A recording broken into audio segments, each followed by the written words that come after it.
Good evening, everyone, and good afternoon. Welcome. Thank you all for coming today to the roundtable of the New Digital Design Forum, and welcome everyone who's watching us on the streaming platforms, Bilibili and YouTube. My name is Eva. I will be your host and moderator of today. So before introducing to this event, I'd like to thank everyone who participated to make it happen. And thanks to our friends and followers who kept following the event from a rough idea to today in this relatively short period of time.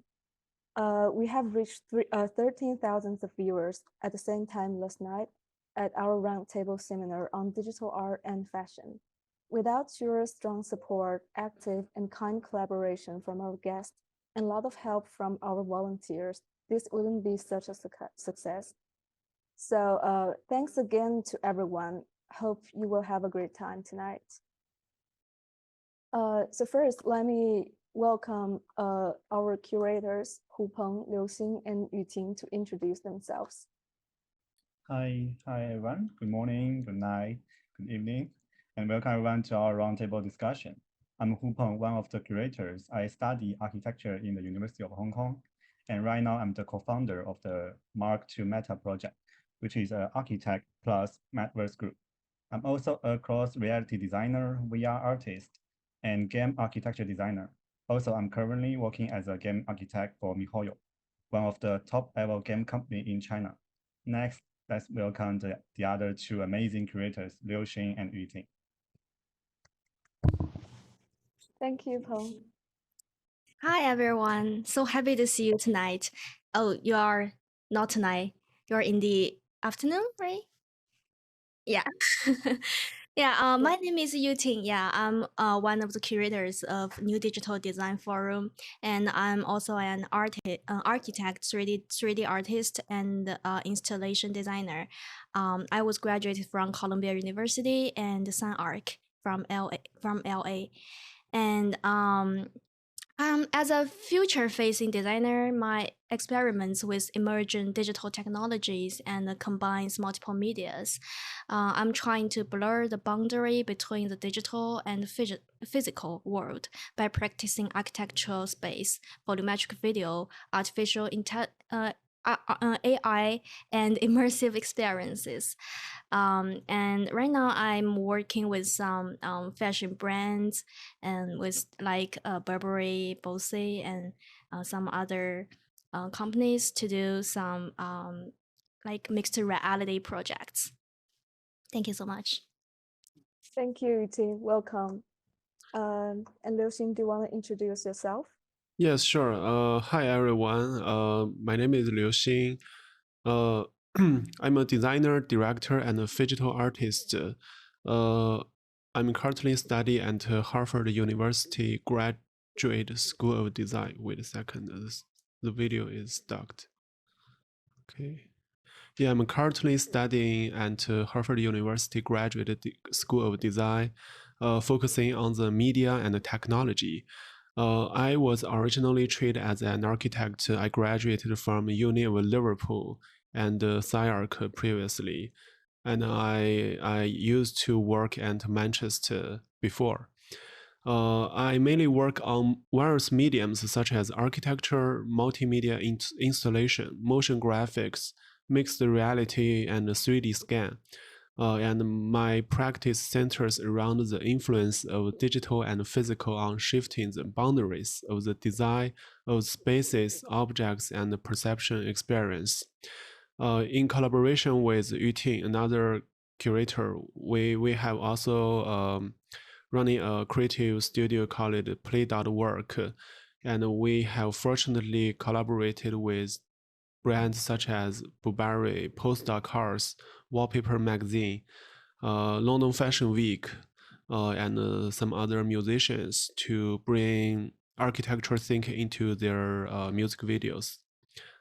Thank you, and I hope to have a great conversation with you guys. Thank you, Liu Xing. Next, I would like to thank the Global Knowledge Leifeng, a nonprofit educational organization based in China, who has always supported us to organize and hold events. I'm very pleased to introduce this international organization to you. Global Knowledge Leifeng is a nonprofit educational organization initiated by the Professor Zhou Rong from Tsinghua University, which aims to spread professional knowledge and information in arts and humanities, especially in the realm of architecture. We believe in daily efforts, selfless dedication, and contribution. The latest ideas could be brought worldwide to students and scholars in China while breaking the language and regional barriers. Now let's invite our executive editor, Cai Shiyu, who represents the organization and herself, to give us a quick speech. Thank you very much, Eva. Hello, everyone. Cai Shiyu, Executive Editor of Global Knowledge Leifeng, and we are a young global organization with over 1,000 academic volunteers all over the world. We have been working on academic content translation and production for 4 years, and it's our great honor to have such a chance to organize this forum. Today's guest's amazing works and inspiring thoughts truly have significant influence. Thank you all for coming. On behalf of Leifeng, please let me give my great thanks to our host, Eva, and the team behind her. This forum is not possible without the excellent curating jobs of Liu Xing, Hu Peng, Zhu Yuting, Eva, and many volunteers. Thanks to Amber, Chen Beijia, Elian, He Danning, Hua Jie, Jasmine, Li Qifan, Ling Yibo, Liu Jing, Liu Zhanyuan, Luo Jingling, Siling, Shijian, Sophia, Tang Ziye, Tang Haoheng, Huang Yuehua, Xiang Tiansheng, Ye Yiran, Yilei, Yolander, Yu Yang, Zheng Haozhou, Zhang Peishan, Zhu Shilong, Zhou Kangfu. And thank you again and looking forward to the coming forum. Thank you. Thank you, Shi. Thank you so much.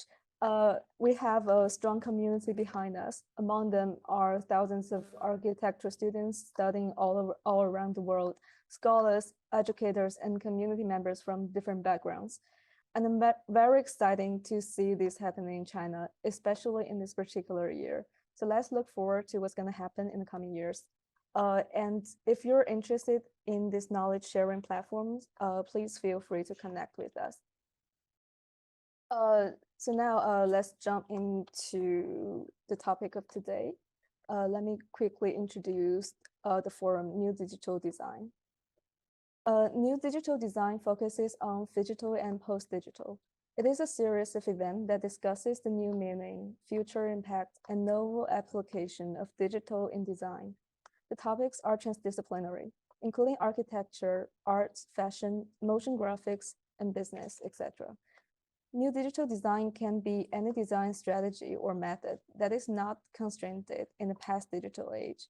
The participants include architecture and design professors, designers, and digital artists in practice, and pioneers in the industry. We will have 4 roundtable seminars about arts, architecture, and the metaverse, with theory, exhibition, workshop, and article translation publication. If you're interested in this event, please follow our official account and stay tuned. And for those who's watching us over streaming platforms, please also share the link to your friends. And let's begin with today's panel. Today's panel is the first panel of the post-digital and phygital in architecture. We have divided this event into 2 panels for different time zones. So our guests today are mostly based in Europe, and the next will be hosted at the end of August with the same format and with our guests based in North American time zones. Throughout this period, we will be posting publications and deliver article translations from authors around the world.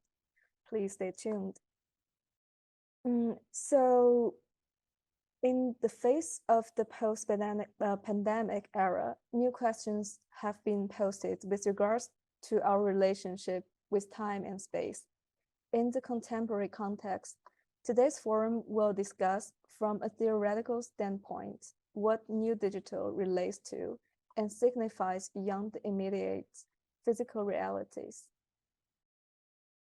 Today we have 4 extremely talented and renowned guests, architects, the word builder speaking with us.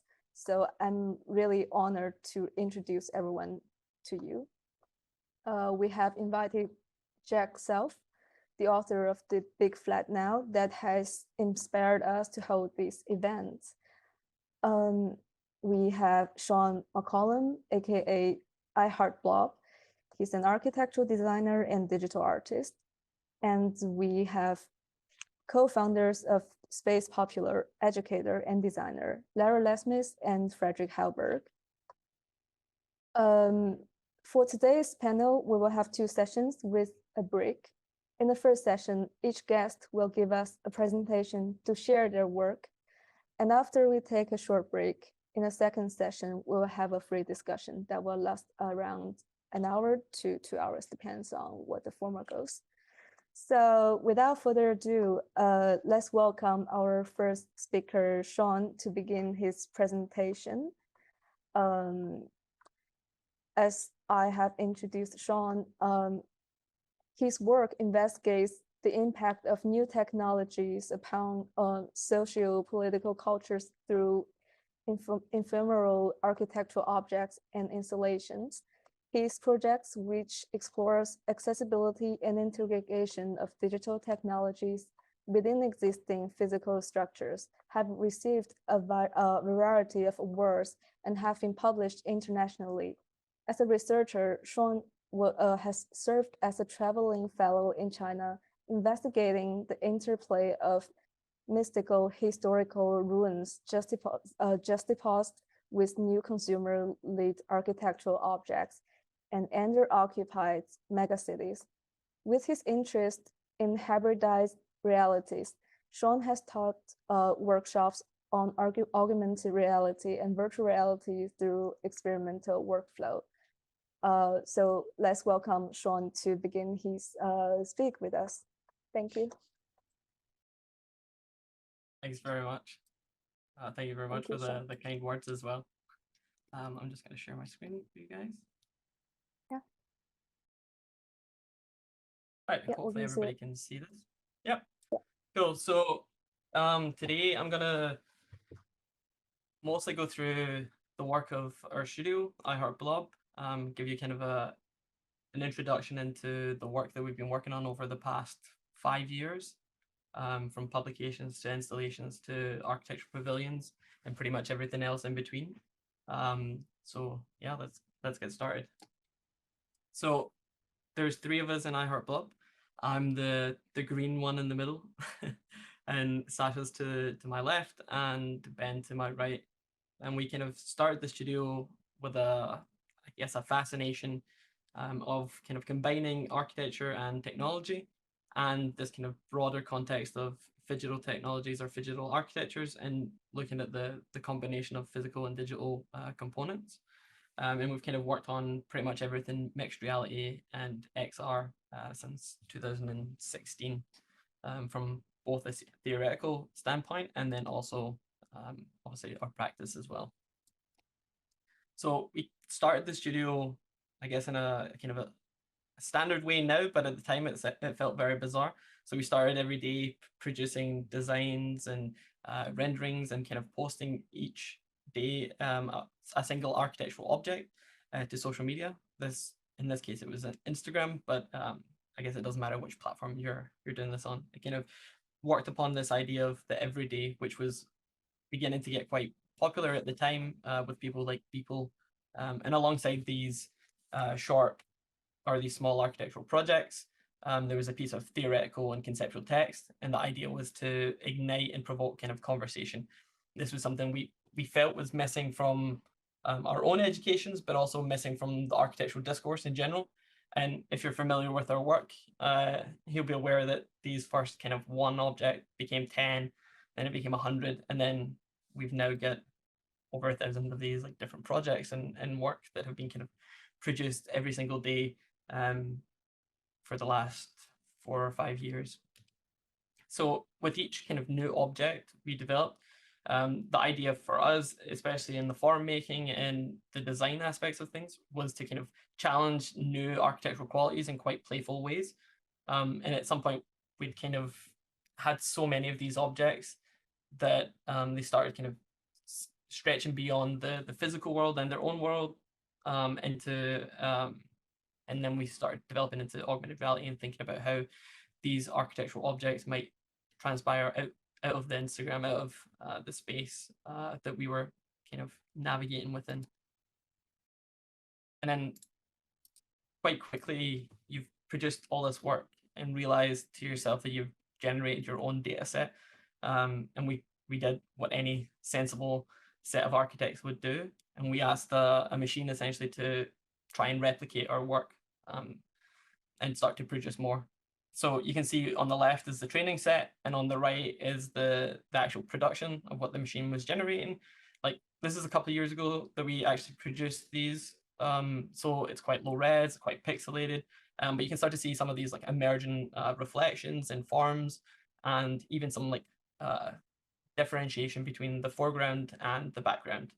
So again, quite early steps, but definitely something that we've been thinking about revisiting on a more thorough scale. And then because we started doing all these projects every single day, and we tried to add new complexity into every project, and we did it within what we were calling series. So every 100 projects, we defined a new set of rules and new ideas for kind of furthering this complexity and richness that we were developing through the projects. And at one point, they became so complex that we were designing our own biomes and their surroundings, their landscapes, the cities that they might inhabit, to a point where they were inhabiting each other's space. And we generated this whole city and island, essentially, where these architectural pieces or architectural designs were kind of in correlation with each other. They had a language differentiation at times, and also a communication between each other. Again, thinking about these are every single day projects. But then the architectural object, like I said before, began to kind of stretch beyond the screen, and it started populating our own world. So we did that through augmented reality, and kind of bearing in mind this was early 2017, where it was kind of limited capabilities for most phones, and especially on the side of AR. I don't even think Instagram had released the open beta for Spark AR, which meant that face filters and things like that were also still in the very beginning stages. But what's really nice about this is that we were able to distribute and share so much of our work across the world, and we kind of took them with us. So when we lived in LA, there was objects that were distributed. There's some in London, Glasgow, Hong Kong, Iceland, Estonia, Vienna, and a lot of other places as well. So yeah, here's a kind of close-up of some of these ones. The first one on the left here, this lives in LA. The second is in Istanbul, and the third is in Wien-Mitte in Vienna, which is a shopping mall attached to a train station. So as they began to kind of take over, I guess, our physical world, they then became kind of one with us and started traveling with us as well personally. And we started to think about how we could use our bodies to kind of transform the AR, or how the AR could transform our bodies, but not in the traditional sense of what we were speaking about at the beginning of this call, of how when we're on Zoom or anything like this, we can actually maybe alter our faces through filters.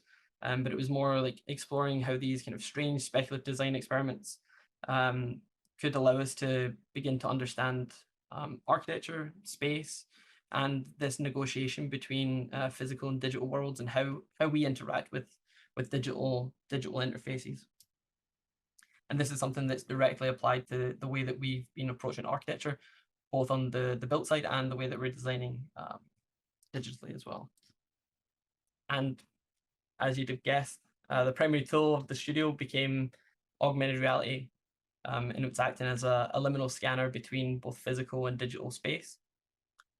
So the studio had started to pick up a little bit of pace by this point, and we were starting taking on projects and exhibitions, some publications, and with every commission or every kind of opportunity that we were given, the idea was to combine or contrast or think about both physical and digital entities together, whether that's of just an extension of the physical, or if they're in juxtaposition, maybe they complement each other. And this was part of the thinking behind this digital Baroque pavilion, which was in Vancouver. So within this project, we kind of tried to push the boundaries of what people understand and know as architecture. So on the physical side of things, sure, we're very patternized and textured and quite, I guess, in some cases, flamboyant, I guess, with the colors and so on. So it attracts some attention, but it's just quite a simple kind of Monopoly-esque house. I guess in some ways an architectural primitive. But by adding these new layers of extension with augmented reality, we were able to kind of think of architecture more closely aligned to this idea of software. So you can see that the architecture, it grows, expands from 2-dimensional faces to 3-dimensional. It starts shifting scales. There's ways in which people can actually interact with it, even through simple things like being able to tap the screen and initiating animations or revealing something. And for us, it was one of these interesting things to see how people directly interact with these pieces of architecture through their phones. And you'd be surprised at how seamless this actually is, especially for this project that we're primarily using social AR. So most people in Vancouver anyway have Instagram, and just being able to scan a QR code, instantly pop up the effects and give you that opportunity to kind of expand the physical world has been really, really quite exciting for us. And you can kind of see here on the left is what we actually designed before producing the 3D, I guess, representation of the original digital 3D, where we're designing this kind of, what we were planning or what we were thinking about at the time was this Baroque pavilion or Baroque facade that questioned notions of scale. So it's a house, but we're designing it with the I guess the granularity of a Baroque facade with lots of ornamentation, like this kind of archways and things are much grander than they should be for the size of a home. And we're also kind of designing this as a recessed facade, and there's like, I guess, about 5 meters depth, and then this was flattened and then actually wrapped around this kind of small architectural primitive, and then again transformed back into its kind of strange distorted 3-dimensionality through the augmentation. So like I said, we've been lucky enough to kind of apply a lot of these concepts to a number of kind of exhibitions and shows, like this pavilion also in Canada. We've had a lot of really nice opportunities in Canada. This is Noodle Feed, which was produced in 2020, I think in February, so quite early last year. Thankfully, it was the time where we were able to socialize and get out together and enjoy it while it lasted. So the idea was to produce like a endlessly configurable physical noodles alongside this idea of a spatialized Facebook-style news feed, which we were calling the Noodle Feed. And the idea here was to allow people to create this digital sense of place where people were able to leave small memories, some photos, drawings, text, and these were all actively stored on the Noodle Feed. So passerbys could come and actually visit it and visit the memories as well and see where people had left kind of small notes or photos with their kids or photos with their dogs and so on, which was a really nice way, I guess, of interacting with the public, both on, sure, the architecture is quite fun and playful, kids loved it, but also there's trying to create this sense of community out of it as well. So like even now, long after the pavilions or the installation's gone, there's still this digital sense of place left behind, where hopefully you can see this video and people are able to kind of visit the beach in Toronto and see some of these memories that people have left behind and kind of, yeah, understand what took place February and March last year, which is really nice, I think, especially since the installation is now gone. So we've taken the findings, I guess, or this understanding into how people interact with architecture and potentially could interact with architecture in the future, from the Vancouver project and the Toronto project, and applied it to this new mixed reality pavilion, which kind of demands a little bit less tactility, obviously because of the current situation. So this pavilion's aptly named iheartblob, and it aims to make the architecture accessible across the world. So not only for the people that can actually visit it in Toronto, but also for me, for you. So if you scan the QR code, you can actually place the project in your bedroom, in your living room, which is kind of a nice way to allow people to feel comfortable with the architecture as well, and also allow even for us to actually visit the space, because unfortunately, due to the pandemic, we've not been able to visit the finished construction either. But one of the cool things I think about this project for us was that we were combining social AR, so Instagram, Facebook, Snapchat, these kind of things, with construction. So we've seen construction processes with AR before.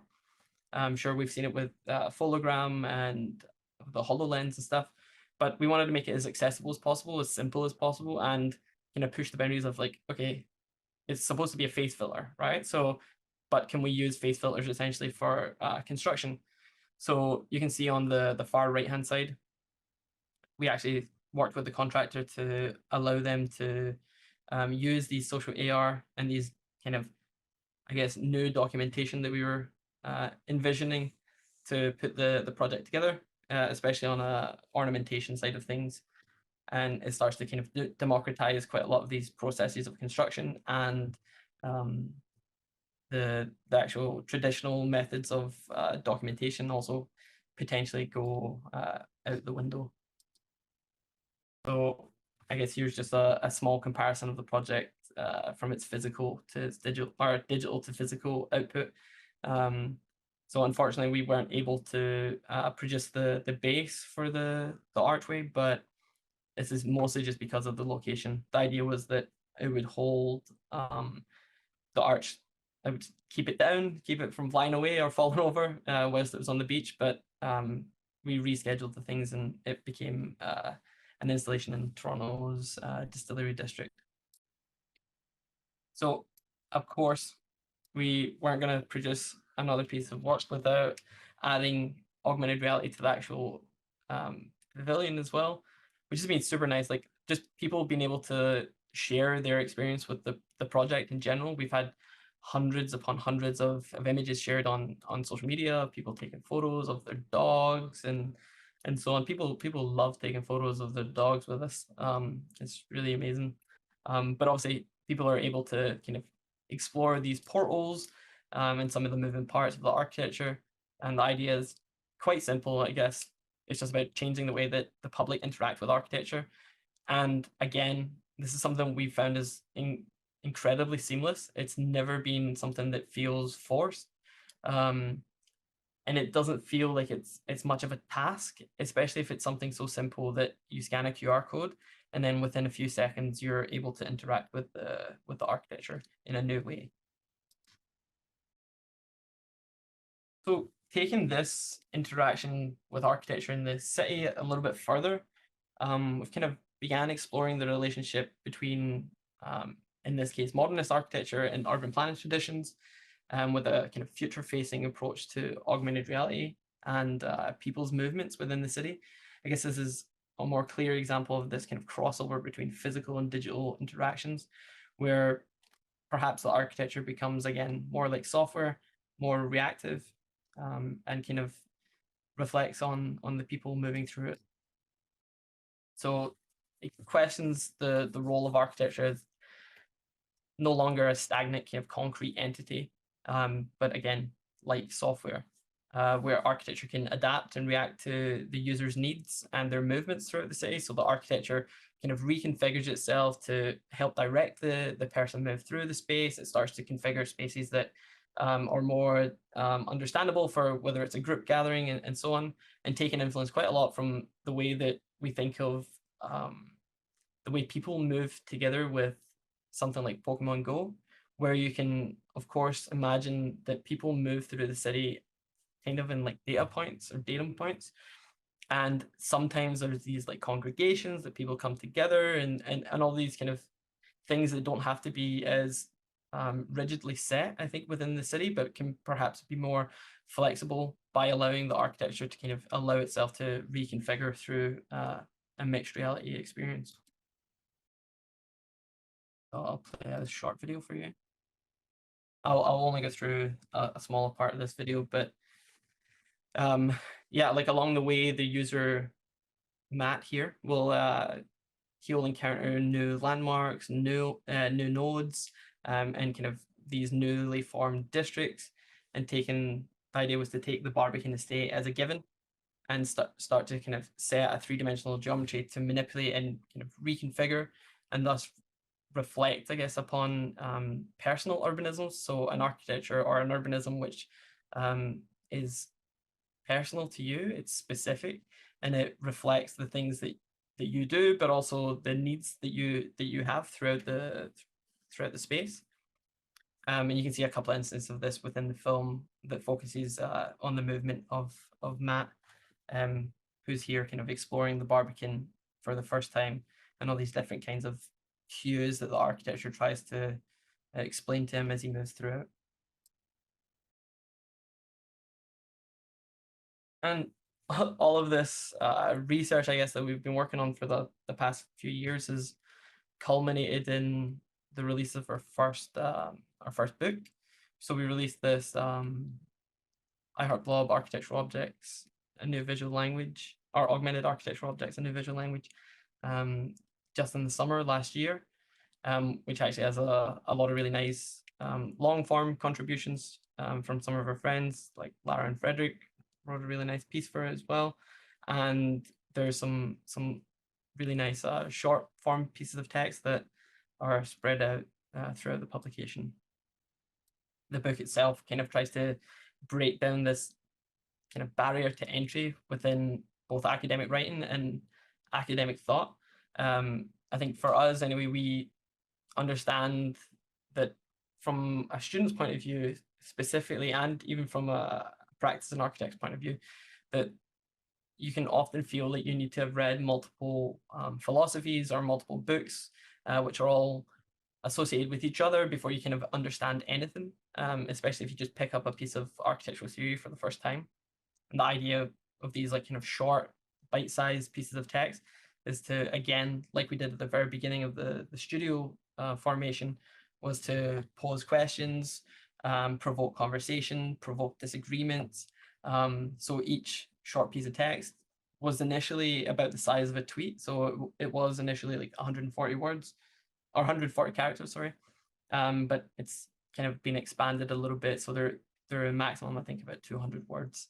And the idea is to kind of, yeah, question specific things within architectural theory and philosophy and pose in sometimes quite questionable answers, but sometimes they're quite interesting answers as well that can get I guess, some thoughts flowing. Yeah, and each text is individualized, so the fact that you wouldn't have to read the full book to kind of understand what's going on is quite a nice thing for us anyway. And again, why would we make a book that's incredibly slow and this kind of stagnant process without adding additional potential to the book? So it was incredibly important for us to be able to add this augmented reality component and an app that goes alongside it, with the idea to kind of, again, we're thinking about architecture more like software. It's updatable, it's editable, it's interactive, and we don't kind of think of a book to be any different.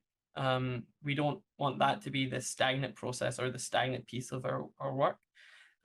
So we wanted to allow it to have this flexibility to kind of fulfill this criteria of being updatable, editable, and interactive. So until this point, I've kind of heavily focused on this notion of physical and digital, or the Phygital. But I want to speak a little bit about purely virtual space or purely online space. And this is primarily because of the pandemic and the fact that throughout the last year or so, year and a half, there's been a desire, I guess, to design space and to validate the design of space beyond the physical, so within virtual space as well. And I think what's really important for that is this notion of validating virtual space, because it becomes a viable solution for architects practicing in the future. So we were commissioned by the Vienna Design Week. The idea was to design a theater, purely virtual, a web space that people can visit together. They can visit in VR, they can visit just on their desktops or on their mobile phones.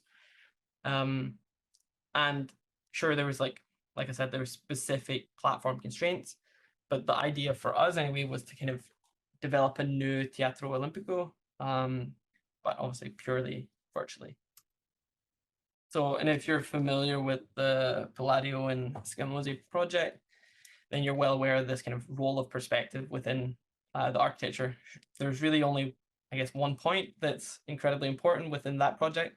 But when you're working purely digital or digitally, there's no gravity to deal with, no materiality constraint, there's no real budget to be considered either on a material basis. But what we do have is a range of kind of new techniques. So we have like flat materials that are possible to be completely two-dimensionalized from specific perspectives. And we have the ability to kind of seamlessly project two-dimensional artifacts from very specific camera angles, specific views. And the idea for us was to take these really complex primitives, essentially, because they're built up of spheres and cylinders and all these things like that, and project them across the space that the architecture starts to reveal and unveil itself as you move through the space as well. So it kind of ended up being this like winding ramp, which kind of choreographs itself as the visitor moves, where there's specific points where the architecture comes into alignment, and then it reveals itself as actually a three-dimensional object. It's not completely flat, and the idea, I guess, for that is to kind of, I guess, hybridize this kind of complex array of primitives that each gateway is built upon, and this flattening that we've obviously been able to render these three-dimensional objects as two-dimensional objects, project them onto the three-dimensional, and actually change the way that the geometry is put together. So in a lot of cases, the actual architecture itself is so disconnected that it's actually you're unable to kind of piece the puzzle together, and it creates this deconstruction, I guess. So leading on to the last couple of slides that I've got here, our own kind of investment or time that we've spent developing, I guess, or contributing to the metaverse, it's been broad and long, and the idea for us of like exploring physical and digital space and virtual space has always been something we've been fascinated with, but we've also been fascinated with these kind of notions of decentralization, and obviously if you're familiar with like blockchain technology, then there's the decentralization of technology to an extent, and this notion that we could combine the decentralization for a potential immersive internet with new forms of digital property, new forms of currency, and I guess quite importantly for an architect is this notion of collective ownership. So with that and kind of the virtual spaces that we've designed, we were asked to design another by A+D, and the idea was to speculate on the future of space. So I guess due to the times that we're living in, it was purely virtual. But the idea was to mint this virtual city on the blockchain, which allows people to, of course, validate it through traditional means of finance, but also allow someone or a collective to actually own a virtual city online. Of course, there's examples with Decentraland and so on as well, that allow you to, for instance, take it there. And obviously, like NFTs, they've been increasingly important for the digital art movement, and I think they're equally important for kind of validating virtual space or virtual architecture, and it provides this potential for architects to work without specific clients and to design architecture for communities, with communities, in which the communities can actually own and contribute to through kind of these decentralized processes. So, like I said, the project itself is kind of a small explorative city, which has this kind of potential of ownership. And what we found through doing this is that there's a series of kind of new potentials worth exploring within the blockchain space. And I think that's something that it's such a growing space for the industry in general. But I think it's interesting to think of it from an architect's point of view, because there's an opportunity here to validate some of these virtual or hybrid spaces that we've been designing and thinking about in a way to, I guess, speculate on a new future for the quote unquote architect. So we took a few, so we minted the whole city essentially on Ethereum, but we took small snippets from the space and kind of visualize them towards a level of realism in comparison to the others, but allowed this to be kind of, again, minted upon a proof of stake protocol. The idea was to kind of further cement this idea of building communities around architecture, but also architecture around communities. And there's a kind of reciprocal process between this connection, which is, I think, increasingly exciting, because there isn't this kind of hierarchy of who determines what, or who determines what is the potential of architecture, what is the potential of a project within a city, and so on. And it actually provides a lot of agency to communities that are able to, I guess, pull together to do these projects. So the last thing I'm going to leave you guys with is just another small snippet of non-fungible tokens. So I spoke a little bit about the purely virtual space, or virtual ownership as well, and we've kind of become accustomed to this notion that images or videos are what non-fungible tokens are, primarily through people like Beeple that sell a collection of images, obviously for an insane amount of money. But I guess one thing that we wanted to do is kind of validate that these virtual entities, these kind of hybrid digital spaces that we're able to distribute, can go directly to the hands of people that want to actually own them. And in some ways it does validate the digital process in general, and being able to produce this work, but also being able somebody to kind of own it or even explore it in their own locations, and it makes it far more flexible. I think one thing that's interesting to kind of leave on is because these kind of air rights for augmented reality spaces are not fully defined, it's kind of a gray area. We can kind of already envision new forms of ownership of virtual architecture in cities. I would presume through a non-fungible process, like we've done here, but in future cities, I think very, very soon. And I'll leave you guys with that. Thank you very much. Thank you, Shaun. I'm not sure how to stop sharing my screen. There we go. Yeah, I found it.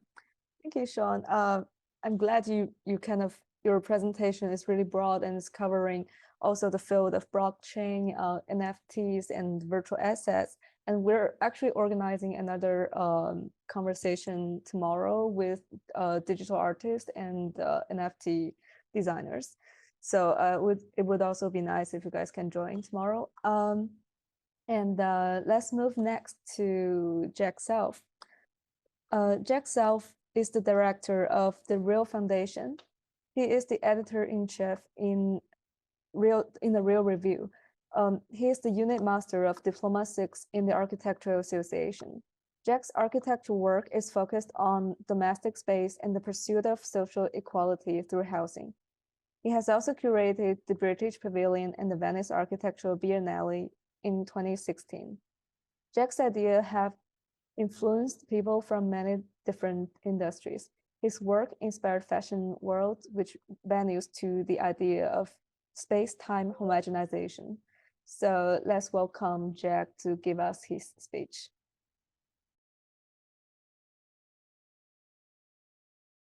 Hello, Jack. Thank you very much for the generous introduction. Can you hear me okay? Yes, I can. Thank you for joining us. As is classic for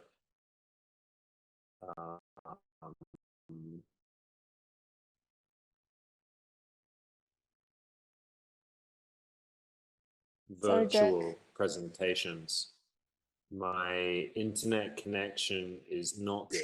So I hope you'll be able to hear me.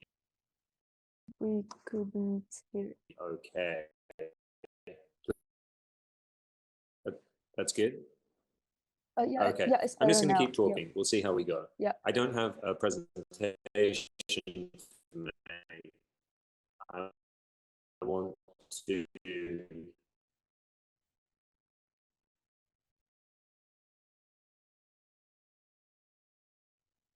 Sorry, Jack. I think we lost you. Oh no.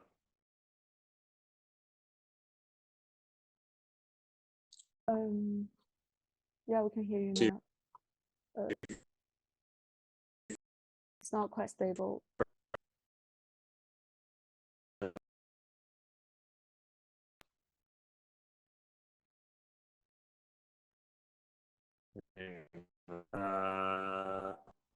What about this? Oh, is this better? Hello? Hello. Yeah, we can hear you now.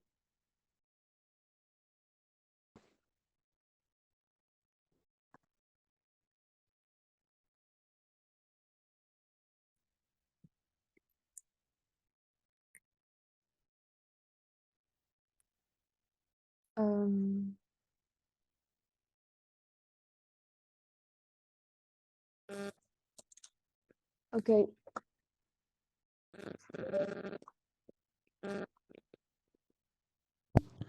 Would it be better if Jack turned off the video? Just keep the audio. I don't think it's responsive.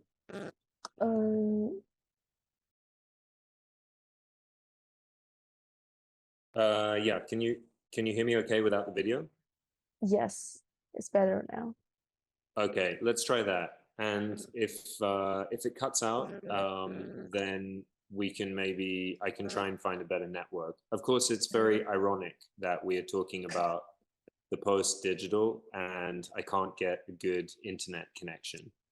But in some ways, maybe I can use that as the beginning of what I want to talk about, which is already the fact that we're talking about post-digital and Phygital, is to say that there is not a difference between the physical and the digital worlds. I think this is true, but maybe not for the reason that you might expect. You know, the digital is, of course, a human invention.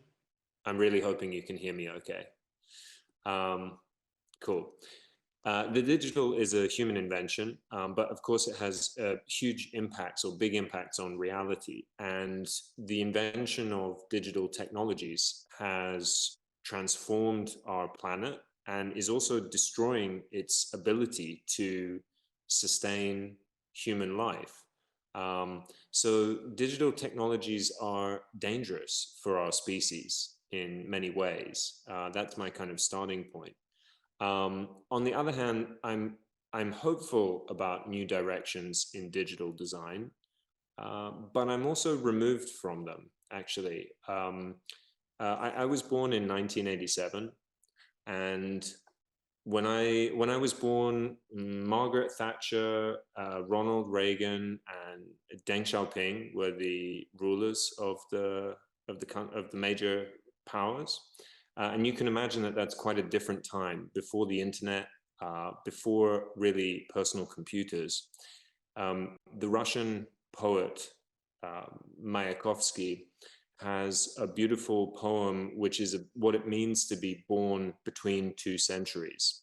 And in my case, I live both with a memory of the 20th century, of the pre-digital, the pre-internet era, and of course with our 21st century. And Mayakovsky says that to be born across two centuries is to be an animal with a broken spine. The legs walk forward, but the head looks back. And that's often how I feel, being split between these two worlds. My understanding of the digital is really just a continuation of many other types of information and systems inventions of the last 2 centuries. If you think about the invention of bureaucracy, let's say in the 1700s and 1800s, the role of bureaucracy was to take very complex information about individuals and about society and try to simplify it until everyone could fit inside these categories. And there's a very dangerous process for me in terms of that abstraction, which happens when we force people into particular systems. So in that way, I see the digital, many of the digital spheres which exist today are just extensions of bureaucracy, of capitalism, of patriarchy. And one of the roles that the designer has played in this is slowly removing the body and slowly removing the non-commodified or non-transactional human relationships from everyday life. This is a big thing that I'm interested in. So in a way, the early internet was very separate from your personal life and from what we now call the real world or real life. It was described as cyberspace, and it was a space which was anonymous and which was largely free from any rules of engagement and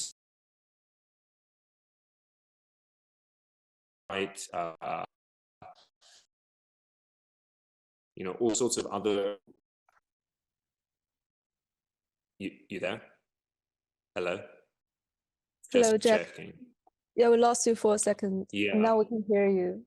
Yeah, so I was just saying that in the late 1990s, for example, when I first joined the internet in 1994, the internet was a place which was very free, very open, where there were no rules of copyright, where there were no rules of ownership that existed in the same way.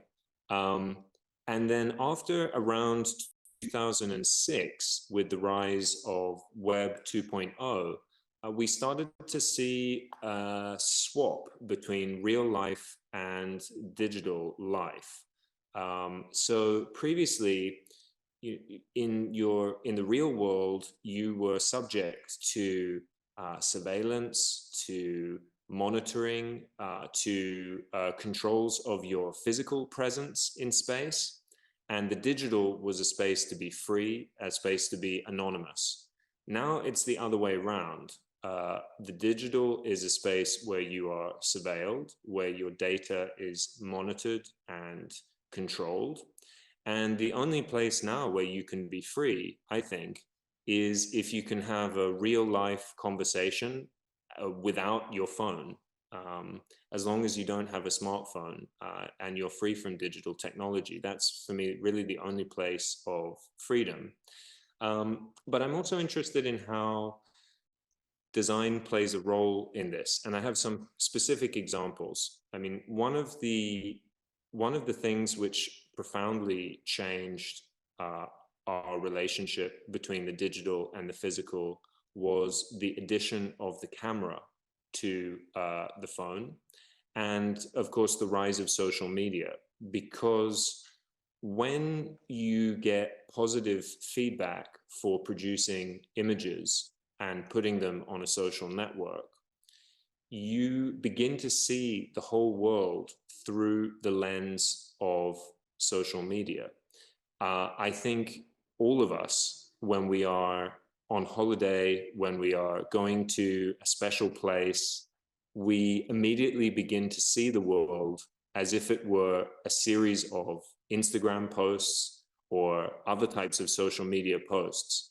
So our relationship with the physical has already become highly abstracted.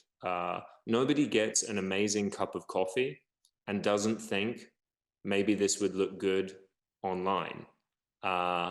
It's that level of transformation. The second aspect of this kind of removal of the body or abstraction of the individual, I think, is the rise of contactless technology. I'm very sad about contactless technology. When I was growing up, it was common to have a job working in a supermarket at the sale point, swiping with the beep of the products and doing the checkout. But with contactless technology, now, even as an adult, I have to work for the supermarket. I'm doing the work of putting the objects in the bag. But more than that, contactless technology is removing a type of conversation, a way of relating to other people, which was very important before, because contactless technology removes the excuse to talk to strangers. 20 years ago, I used to speak to lots of strangers in the post office, in the supermarket, in the bank, on the street, at the bus stop, in the metro or the subway system. But now I have no excuse because of the rise of contactless technology, which abstracts and turns all of my relationships into transactions. I mean, I could go on, but perhaps the final thing I would say is this change between the physical and the digital and the dematerialization of the body and our ongoing abstraction, what you might call the abstraction of ourselves, until the self is really just no different from our virtual constructs, has really accelerated since 2016. And certainly the pandemic has accelerated it even further. Now the digital takes total priority and the physical is less and less relevant to our construction of identity or self. The example or the metaphor I would give perhaps, of course, our digital persona are not real, and they're kind of a paper version of us. They're two-dimensional in the same way that our passport or our driver's license or our identity card, they contain some information about us, which is true, like our date of birth, our first name, our last name, but they don't tell you about your childhood memories. They don't tell you about your friends, because they only present the information which is relevant for you to be categorized and controlled. In the same way, I think of social media today a little bit like in China, you have the red plays. And in the red plays, there are actors which are excited and enthusiastic and very energetic. And their emotions are not real because they are actors. And the emotions are used to tell a story. In a way, our digital lives are like the actors in a red play. And the real life that we have is the backstage. It's the time when we are taking off the makeup, when we are preparing or rehearsing our lines. And I think this relationship between the digital and the physical is not a healthy one. I do see, though, especially amongst a younger generation, a generation who are perhaps in their early 20s, a very different critical relationship with the digital space or digital technology, which is really about trying to exit your own bubble, trying to exit the smaller and smaller world that your digital persona pushes you into, and trying to find, you know, a kind of a broader engagement with civil discourse. The very final thing I want to say is about the role that we play as designers and how we think about the relationship between the digital and the physical. For me, all design has content and it has context. The content I'm not going to tell you about because you will be working on that. You will be making virtual worlds, you will be making all sorts of objects, images, entities which exist, and that's up to you. The context, though, is something which we often forget as designers. We get so excited about the content that we stop thinking about the context. And when it comes to context, I always think of how journalists think about context. Every newspaper article always begins with the following categories: who, what, where, why, when, how. In those first couple of sentences, they are asking, you know, who is involved? Why are they involved? What has happened? How did it happen? Where did it happen? When did it happen? And I think as designers, we often forget to ask more questions about these categories. Who is asking us to design? Why are they asking us to design? What did they want to get out of our design? How will our design exist in the world? And what type of influence will it have? And that analysis of power, of wealth, and of other types of interests, I think is really critical if we are going to use the post-digital or the Phygital to push for greater levels of equality, which in my case is what I'm really interested in. So I'll conclude there. I hope that this speech without any presentation wasn't too boring, and I'm looking forward to the conversation. Thank you very much. Thank you very much, Jack. Yeah, indeed. It's really important.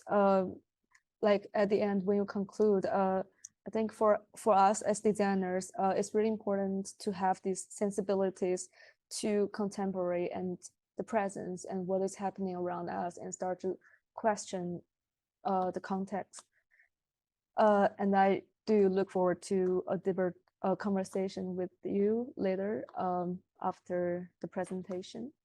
And lastly, I would like to warmly welcome Lara, Lesmes, and Fredrik Hellberg, who is also my mentor and tutor at the AA. Lara Lesmes is an architectural designer and educator based in London. Together with Fredrik Hellberg, she directs the research and design practice Space Popular, which is a multidisciplinary design and research practice. They teach the research and mark unit, the civic program at the Architectural Association in London. Since 2020, they have also taught a research studio at the University of Toronto. They create spaces, objects, and events in both physical and virtual space, concentrating on how the two realms will blend together in the near future. And let's welcome our last guests, Fredrik Hellberg and Lara Lesmes. Thanks, Thank Eva. you so much, Eva. Thank you. Thank you. 1 second.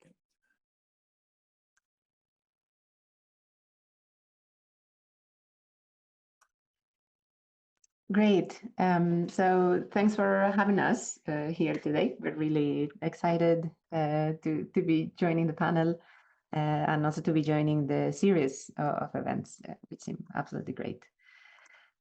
Just to give a little bit of context, Fredrik, if you can go to the next slide.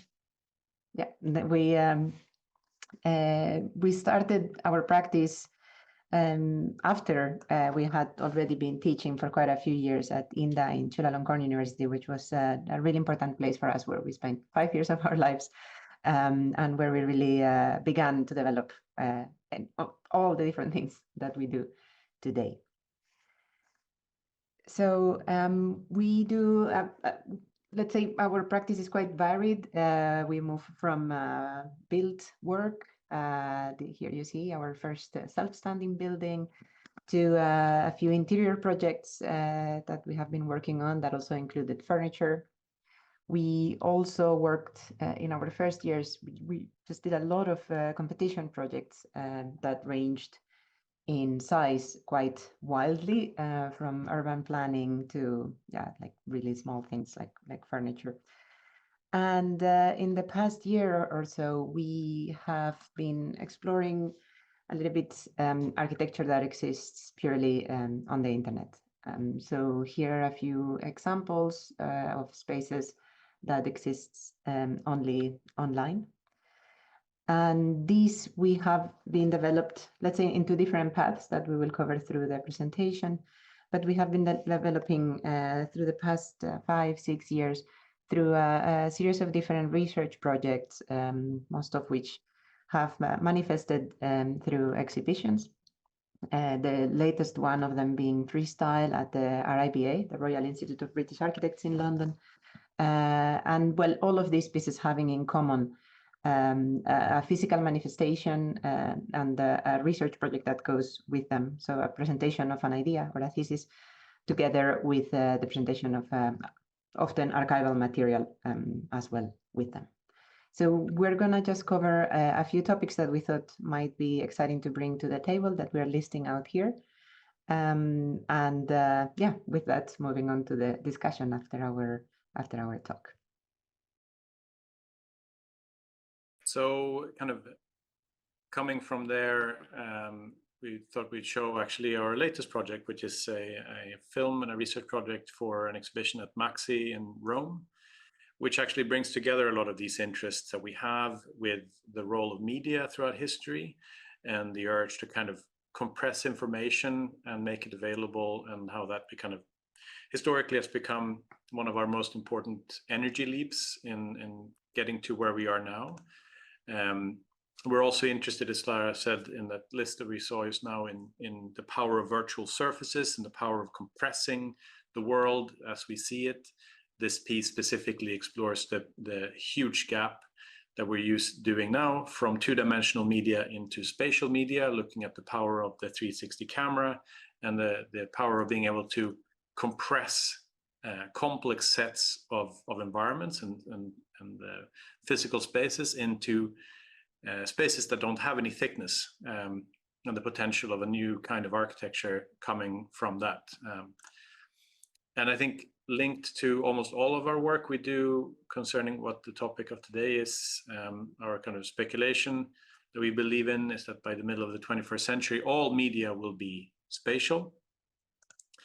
And just a snapshot of some of the projects we won't talk about too much, but it relates to our interest. This is a project called Root Domain, which explores something that Jack just brought up, the very, very real implications of any form of digital environments, especially those ones that are spatial, that are much more heavier, exploring the role of sort of museums and the enormous archiving and the underwater or sub-oceanic cables that run across the Earth and the implications of data centers.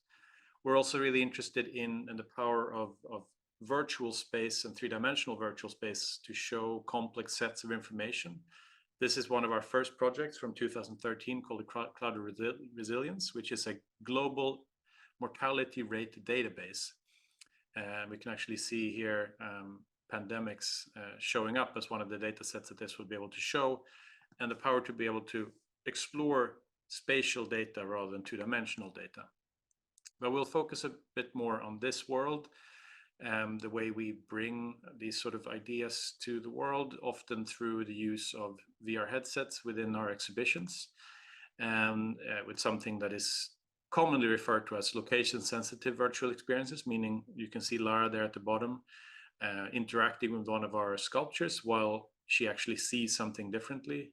This is something we began exploring in 2015 in Bangkok. You can see here very, very rudimentary early setup.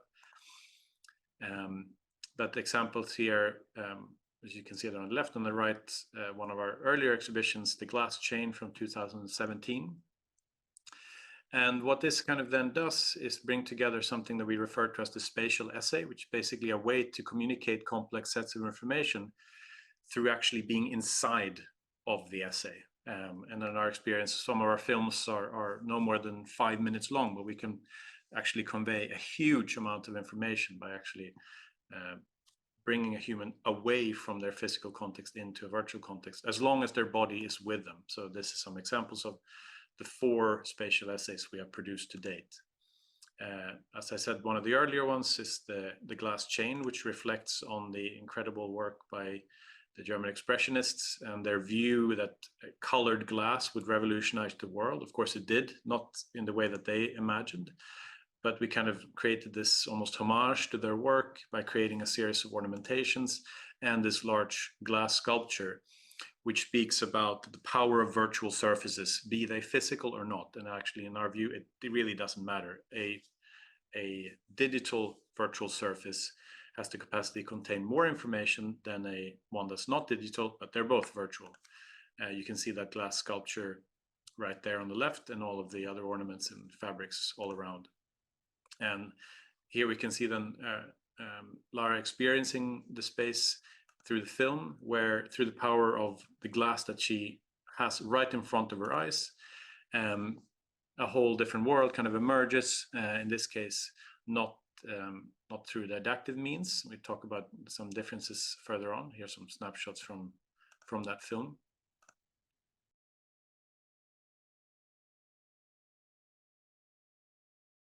I think you're muted, Lara.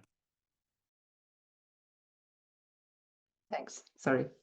And yeah, continuing on from that same point, but perhaps linking it to other ideas that place our understanding of virtual technologies in a much longer timeline, is this project, the Wordion case, developed for the Royal Palace in Milan, which is actually basically a very direct continuation of the contents of that very room. That is the tapestry room in the palace. Understanding tapestries as virtual objects as well, or objects that, I mean, not just because it contains or it's flat, but because it contains information, it compresses it and it makes it therefore portable and so on. So the object that is produced is a sort of a sculpture that contains a 3-dimensional snapshot of that story. And the story itself, that first was carried in the tapestries, then a snapshot of it is captured in this new reflective object that is not actually reflective, it's printed, so it's an illusion. And all that is then experienced as well through a headset, where you can access a whole film that is taking you through the ideas of, well, the compression of information in 2-dimensional surfaces.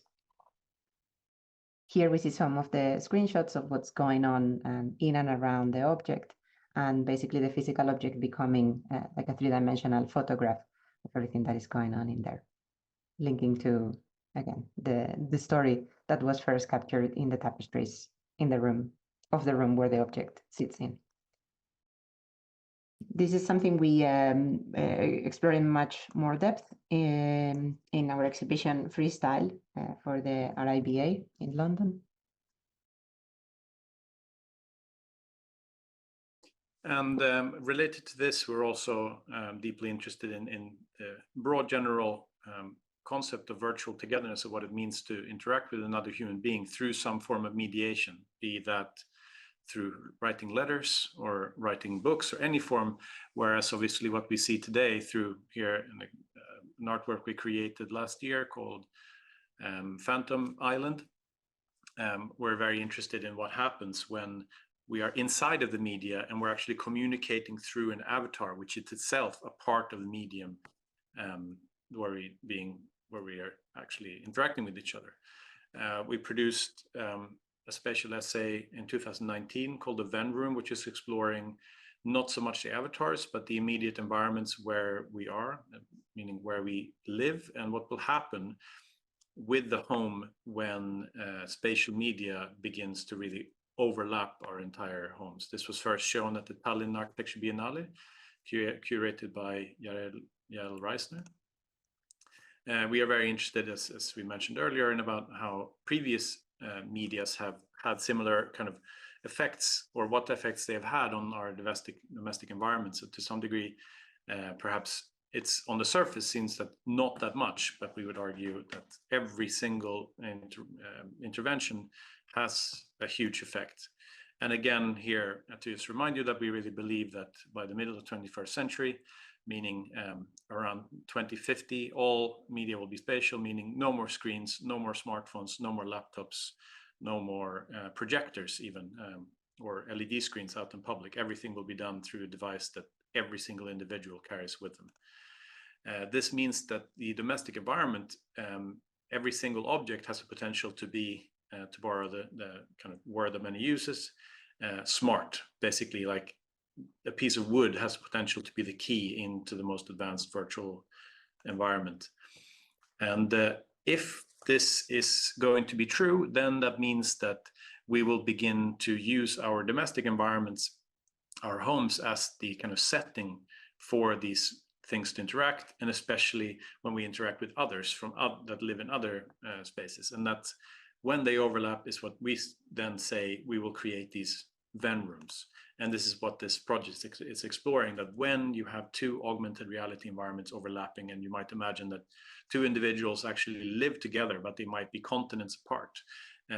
So their domestic environments will begin to overlap. And then we speculate on the fact that these overlaps, some of them will start to become more meaningful than just accidents, and they might start to be decorated and ornamented in the same way that we ornament our homes today, with everything from houseplants to posters or objects, and eventually creating what in the kind of Marshall McLuhan sense could be referred to as the global home, basically one gigantic connected home where all of our domestic environments are scanned in real time, which has its own massive problems we won't go into too much, but just creating this kind of endless home, essentially.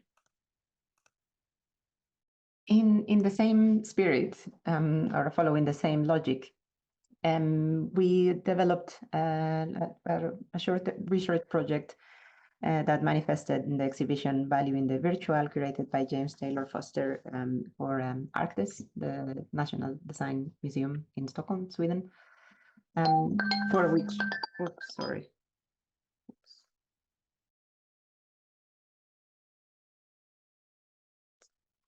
excuse me. For which we developed these 10 propositions for virtual architecture.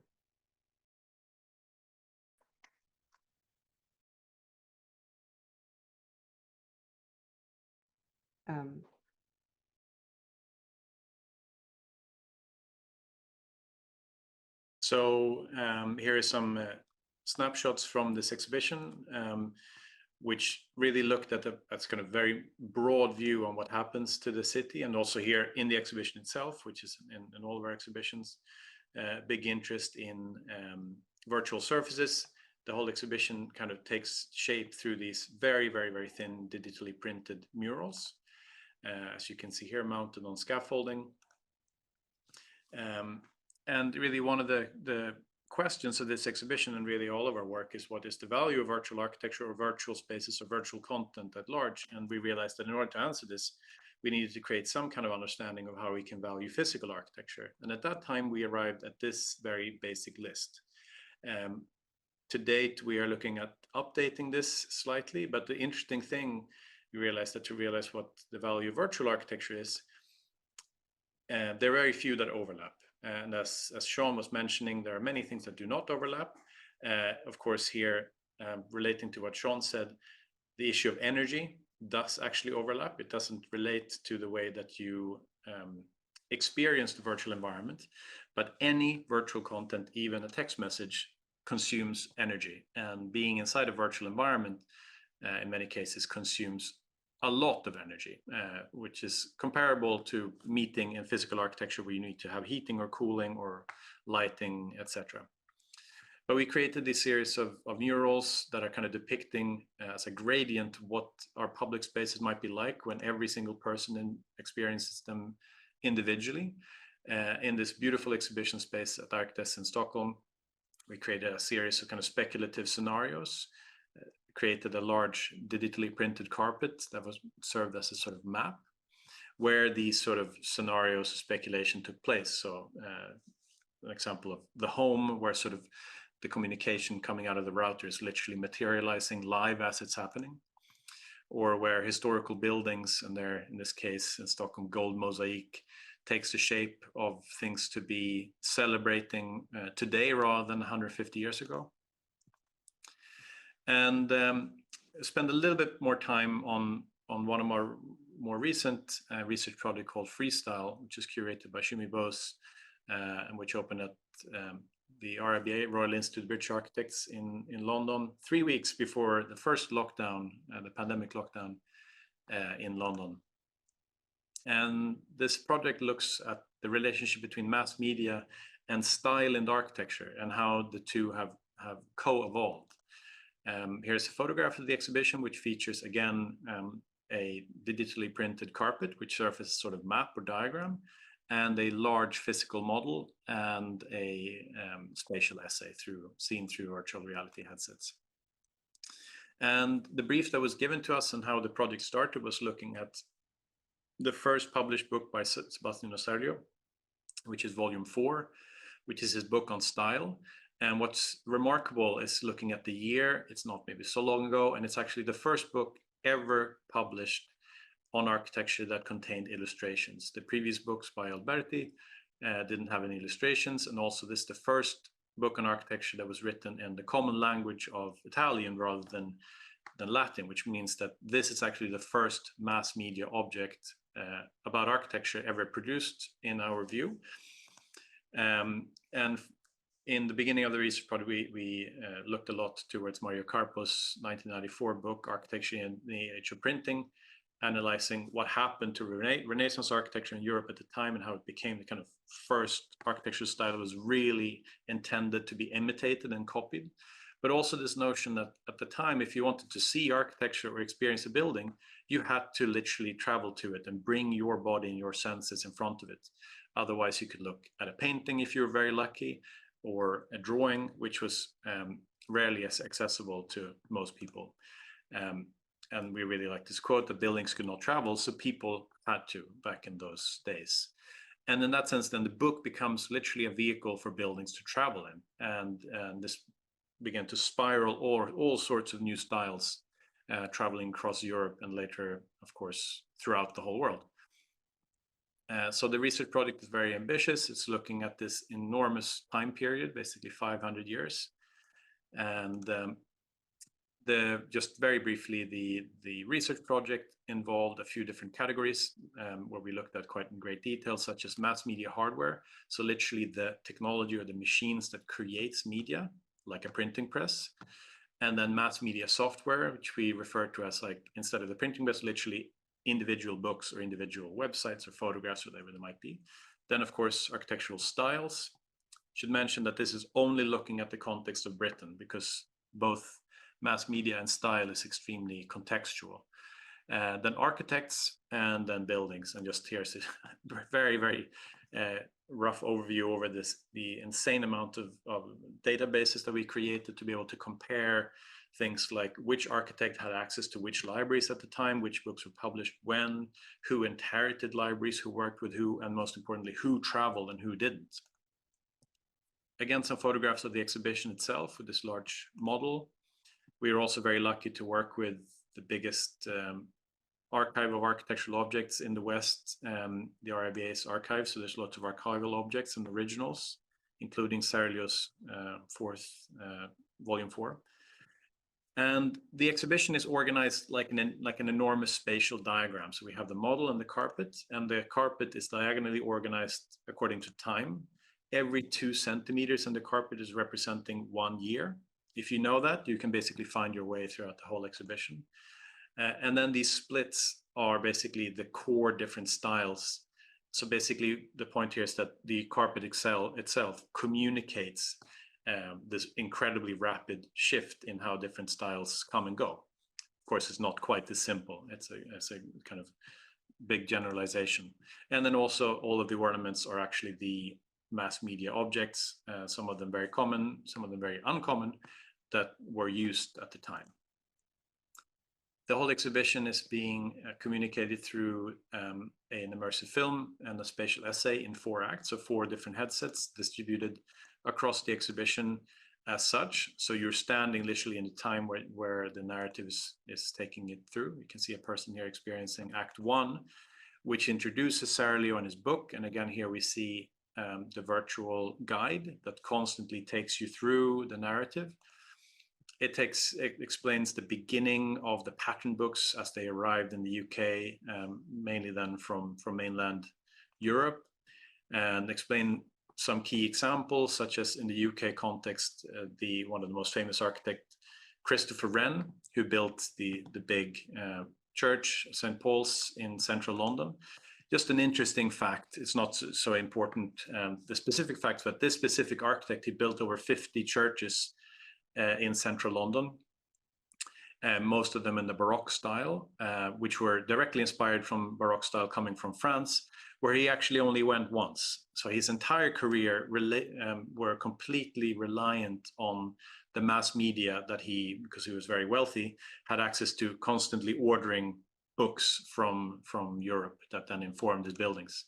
Act 2 then introduces the kind of wealth of translations of books coming and how it affected architecture in Britain, and of course the beginning of the age of colonialism, and how then things began to be taken from across the world and brought to this tiny island, inspiring things like the Grammar of Ornament, which is this enormous pattern book, and then towards the end of this time period, the invention of the camera and other forms of more immersive ways to transport the literal visual experience of space.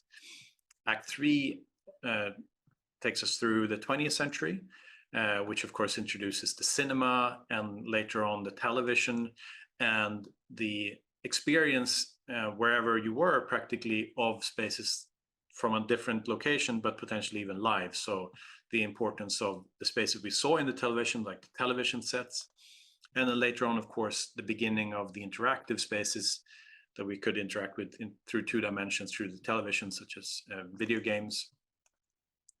And then with that comes also this enormous shift in how we use and interact with architecture as a kind of palette to create atmospheres to do other things in virtual environments.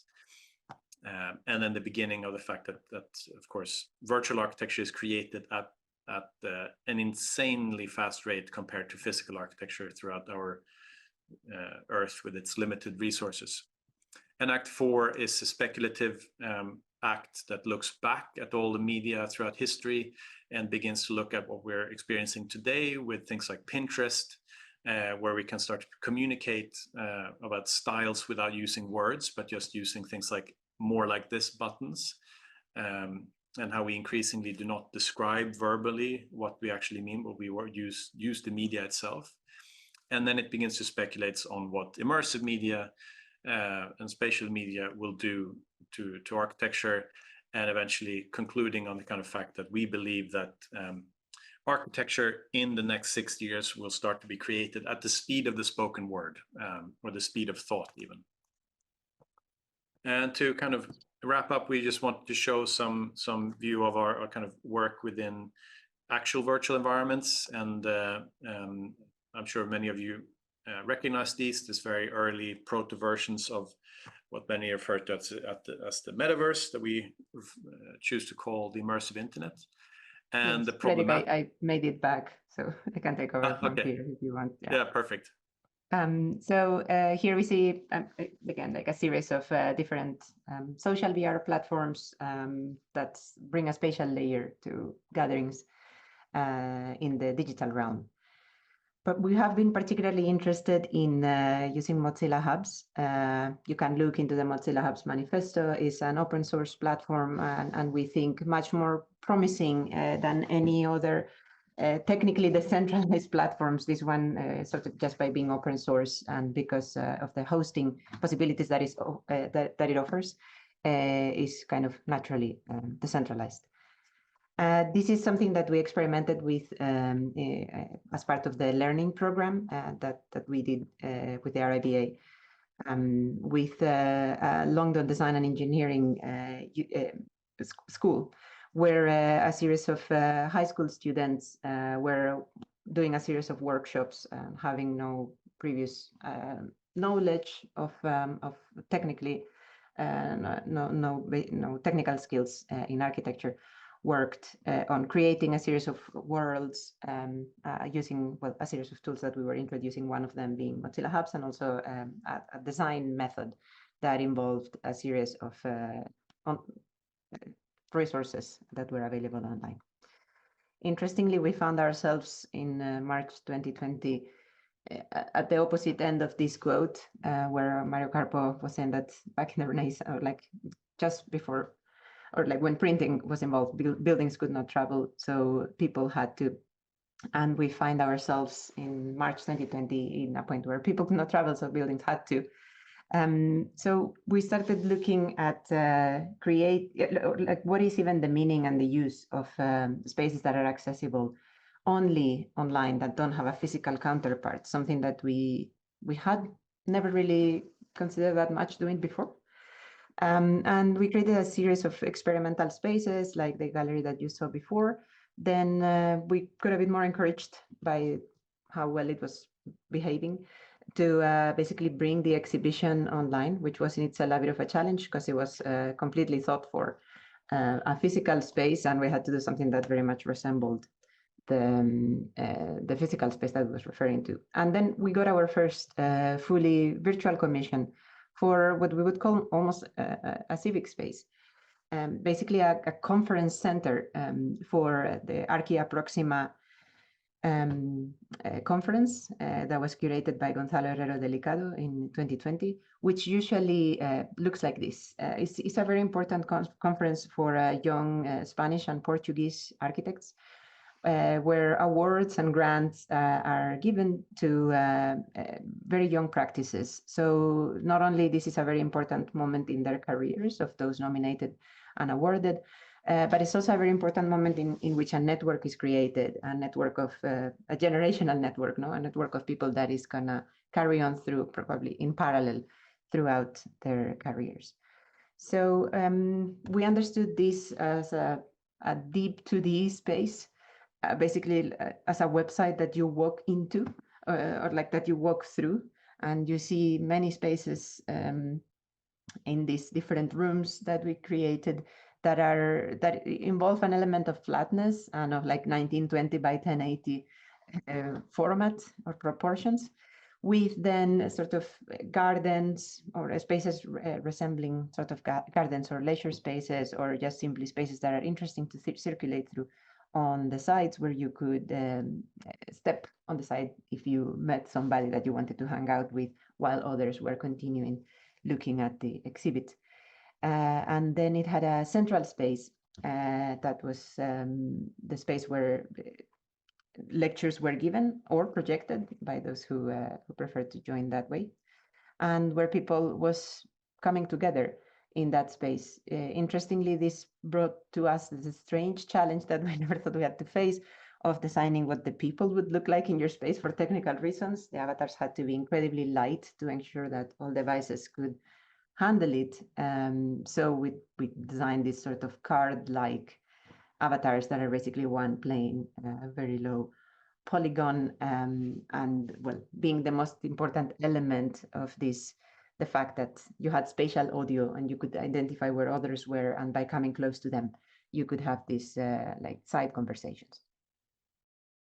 And the last project we wanted to show is not our latest project, but it relates to the work we're doing right now. It's Greater Bright Lights, which we had the pleasure of working on together with MMCA in Seoul, South Korea, at the Doksugung Palace, which is the last palace of the last emperor. It happens to be located in the gate that leads into the emperor's private bedchambers, where we installed a large LED screen, which actually blocks the entrance. You can actually walk around the gate because it's a freestanding structure now after it was reconstructed. But it basically serves as a kind of virtual portal that leads into that previous space, as a kind of metaphorical commentary on what portals and what doorways and gateways means, and what access means in the 21st century. Here we can see a snapshot of what one of the first scenes looks like when the original historic gates open leading into the doorway. And again, our kind of view actually a fact that doors and portals before mass media were literal barriers. There were no way to see through to the other side. Of course, today a door is merely a barrier for a body. There's potential for us to see through that door, no problem at all, with live streaming and all sorts of other ways, so that there's the door as separating spaces is no longer functioning in the same way, which is why we don't see portals looking like this anymore. And our argument that in the 21st century, the gates of the most revered places are indeed virtual. So that's what the film then does. It kind of goes through a series throughout kind of media history, looking at interfaces as if they are literal doorways, and creating them as sort of almost ceremonial moments, going through the interface of Tinder or WeChat or whichever app there happens to be.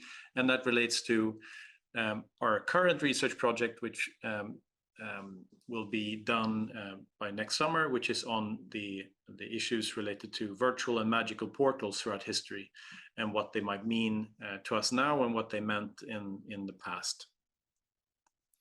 And that concludes our presentation today, taking you through a very rough overview of our interest and our recent work.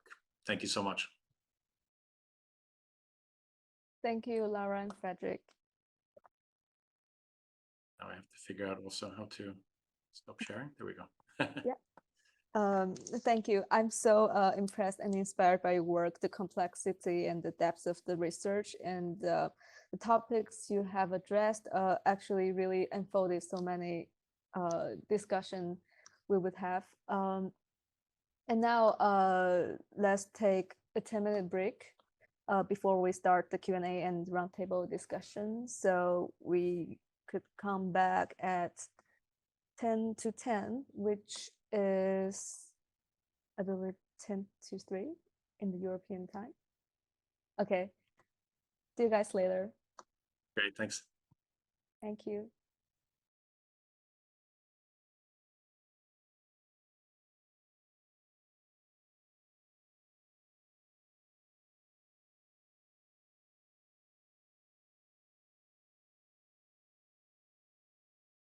Hello, everyone.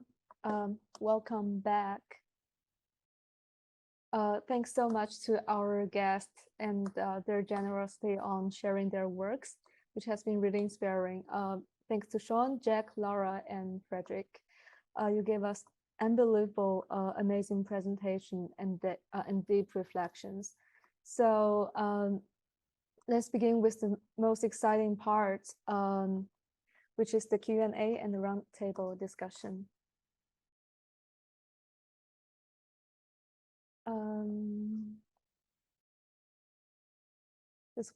Does anyone have a question? You raised the first one. Yes. Yeah. Can you hear me? Yes, you do. Yeah. Yes. Yeah. Thank you so much. Actually, I have a question to ask Jack. Yeah, Xin and I graduated from San Arcan Architecture School, and our instructor Peter Testa recommended the article The Big Villa Now to me, and I was inspired a lot. So we did our graduation thesis, and when we did our graduation thesis, we were trying. We did a lot of research about these articles. So we were trying to flatten the time and the space, freely manipulate materiality and form, the digital tools and physical objects. And like we have already seen Big Flat now play an important role and get success in the fashion industry. So my question is Big Flat now a good strategy for future design? And why do you think it is important? And how will it influence architectural design? Thank you. Thank you for the question. It's a complex question. And so I'll try to answer as best I can. The other thing I should say is it's now been several years since I wrote that article, and it's also, I have not read it since I wrote it, so I don't remember entirely what's in it.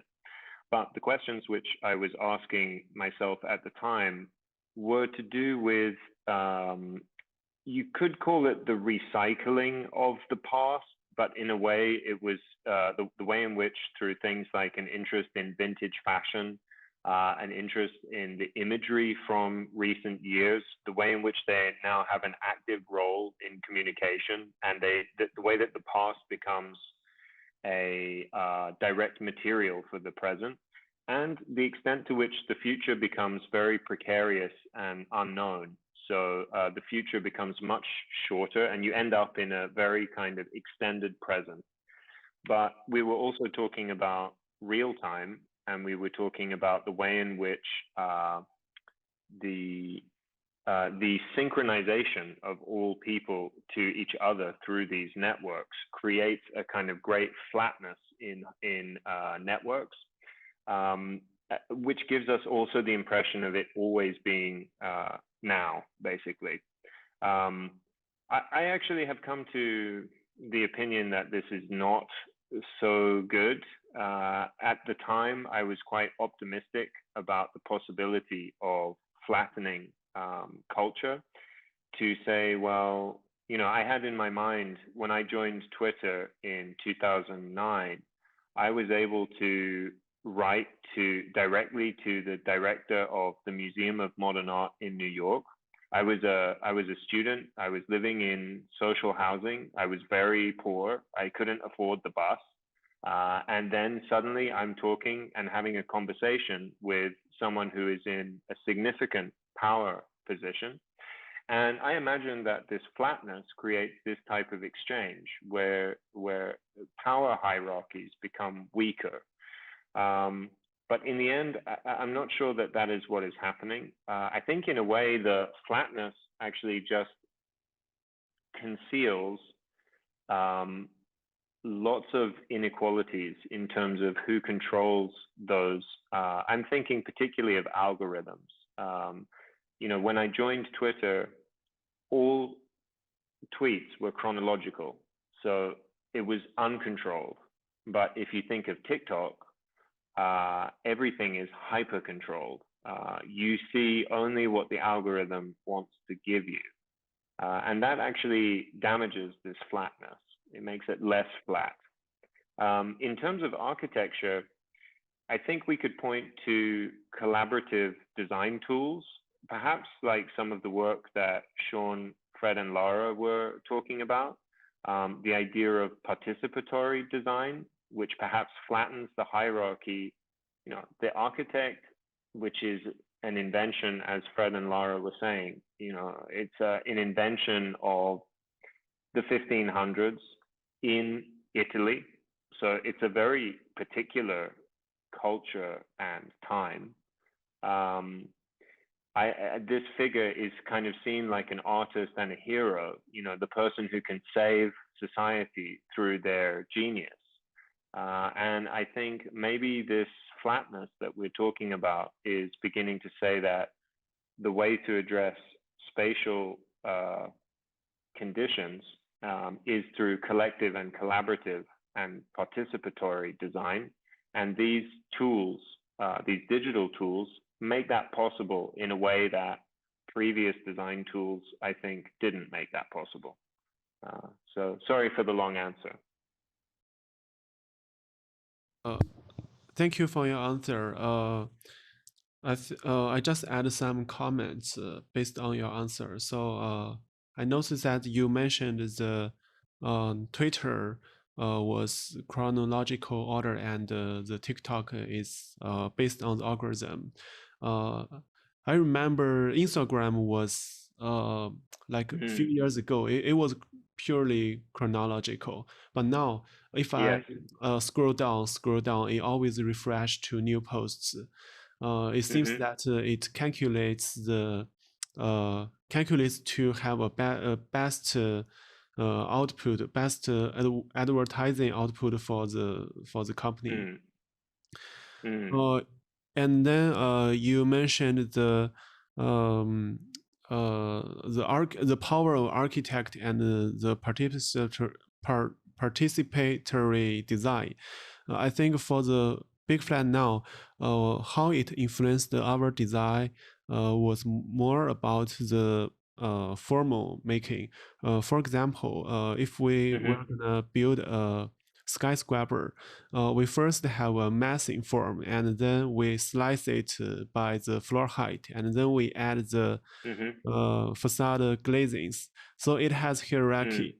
But if we flatten the hierarchy of these elements, we could directly we could source the we could have a massing as A, and the glazing shape as B, and the floor height as C, and we freely compose different elements without hierarchy, without order. That would probably create a form which is quite free, like the texture and the form is not correlational. Instead of text always yield to the form of that 3D objects. Yeah, I think that's very interesting.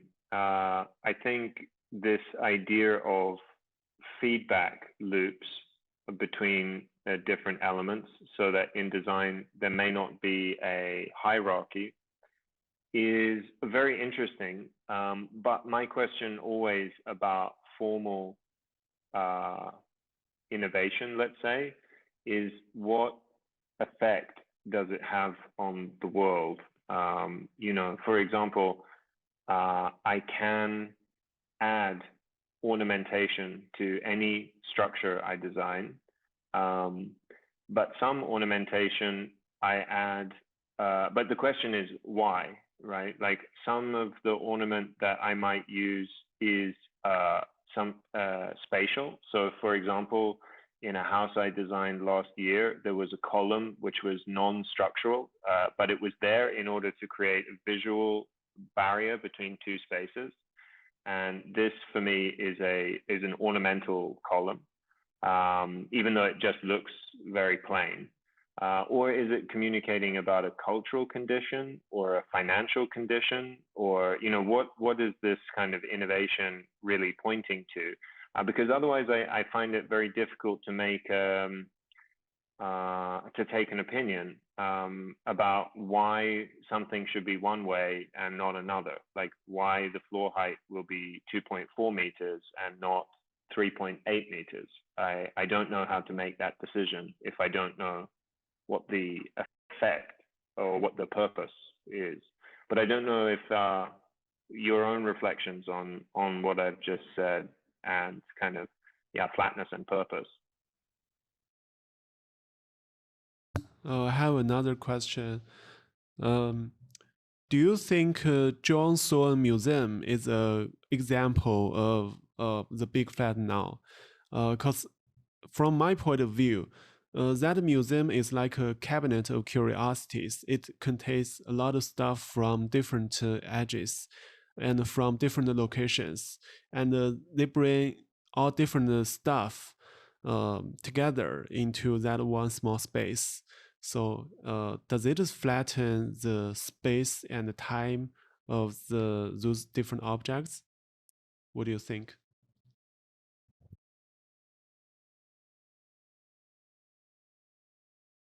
Definitely, I definitely agree. I think it's a very good example,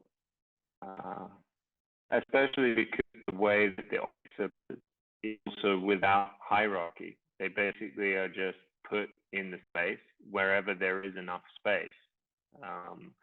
And you get no real strong sense that there is curation or organization to these objects. They're just all present at the same time. But yeah, it's a good observation. Thank you, Jack, for your generous response. And actually, we already have a lot of questions coming from our audiences over the streaming platform. So I would, I think Hupeng, you have another question. Yes, to yes, Shaun? I have a question for Shaun. Are you here? Hi. Can you hear me? Yes. Yeah. Yeah, I noticed that you have traveled to China as a scholar. I'm not sure, is that right? So do you think the various landscape you met in China have any connection with what you are doing now? Any inspirations or criticism is okay? Yeah, definitely. So I guess the reason I went to China was so I had like a mad architects fellowship where they gave me a small amount of money to go and travel around China and kind of investigate a few things, personal investigations, I guess. But what I tried to do whilst I was in China was try to kind of bring together this historical artifacts or historical emblems of China from like a westernized point of view, like what we visualize Chinese culture or Chinese architecture, but then also juxtapose it with this kind of massive growth, obviously, in cities, and the fact that you can take a train from around China for 4 or 5 hours, and you would pass like 3 or 4 cities that have not like been finalized. They're sitting there as shells. I guess in some ways is a credit to capitalism and the production. But also in doing that, there's also these kind of like architectural objects that have been designed within China, like I think it's a Guangdong circle.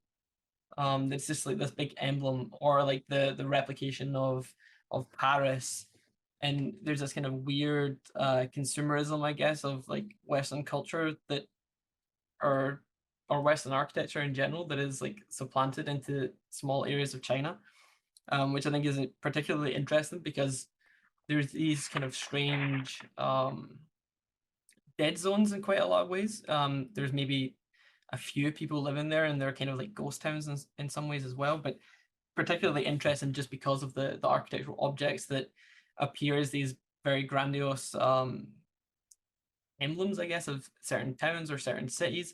But then when you actually approach them, sure, they might be like kind of glittered in gold. When I'm thinking of this Guangzhou circle, hopefully I got that right. It's like this massive golden circle that's empty. It doesn't have anybody in it. I managed to get inside, and there's a pretty crummy shopping center, or not even shopping center. It's like a supermarket on the first floor, and a small museum on the ground floor. But I think it's super interesting, this kind of mass, I guess, consumerism of these architectural objects and the way that we perceive parts of China from a Western perspective, but also like the way that these cities are kind of built around these architectural objects, which is obviously something that we're designing. Specifically, when I went, we were investigating quite heavily into the notion of the architectural object and some emblems of a triple O. But my goal essentially when I was there was to 3D scan these strange artifacts and bring them towards more historical places. Like put in the circle on the Great Wall of China or something like this that contrasts both of these historical and future-facing commercialization of these architectural objects. A strange connection, I guess, but nonetheless incredibly interesting. I guess I'd also just, hopefully I've not just rambled on there for a bit, but I have a question, or maybe an addition to the point that Jack was making as well about the Johnson building or Johnson House or whatever we're calling it.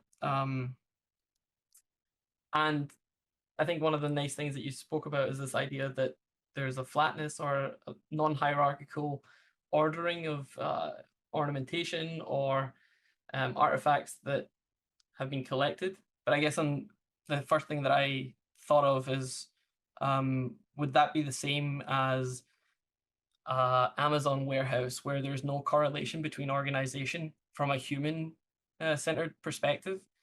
So things might be organized not in the way that you would expect it, for instance, at a supermarket where you would buy toothpaste beside shampoo, but rather in an Amazon warehouse, you might have shampoo beside, I don't know, architectural books, because they've been correlated by an algorithm, and then there's a spatial relationship that is beyond, in some ways, human comprehension. So I wonder if the irony in that is that the Johnson project is very well curated, but not in a way that we understand it. Hopefully, it's not really a question, but more of a observation.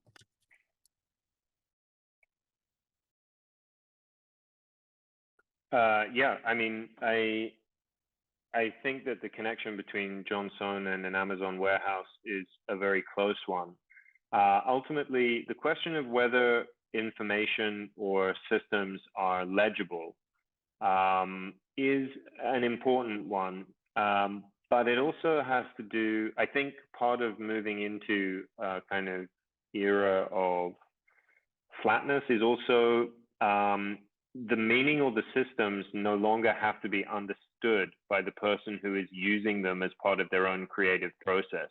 So you could say, for example, I mean, certainly John Sohn had an idea about why objects are where they are. Now, because I don't understand the history of those objects or understand the context of them, I can't read that in the same way that if I enter an Amazon warehouse, I don't know why the algorithm which has decided to put those objects next to each other is invisible to me.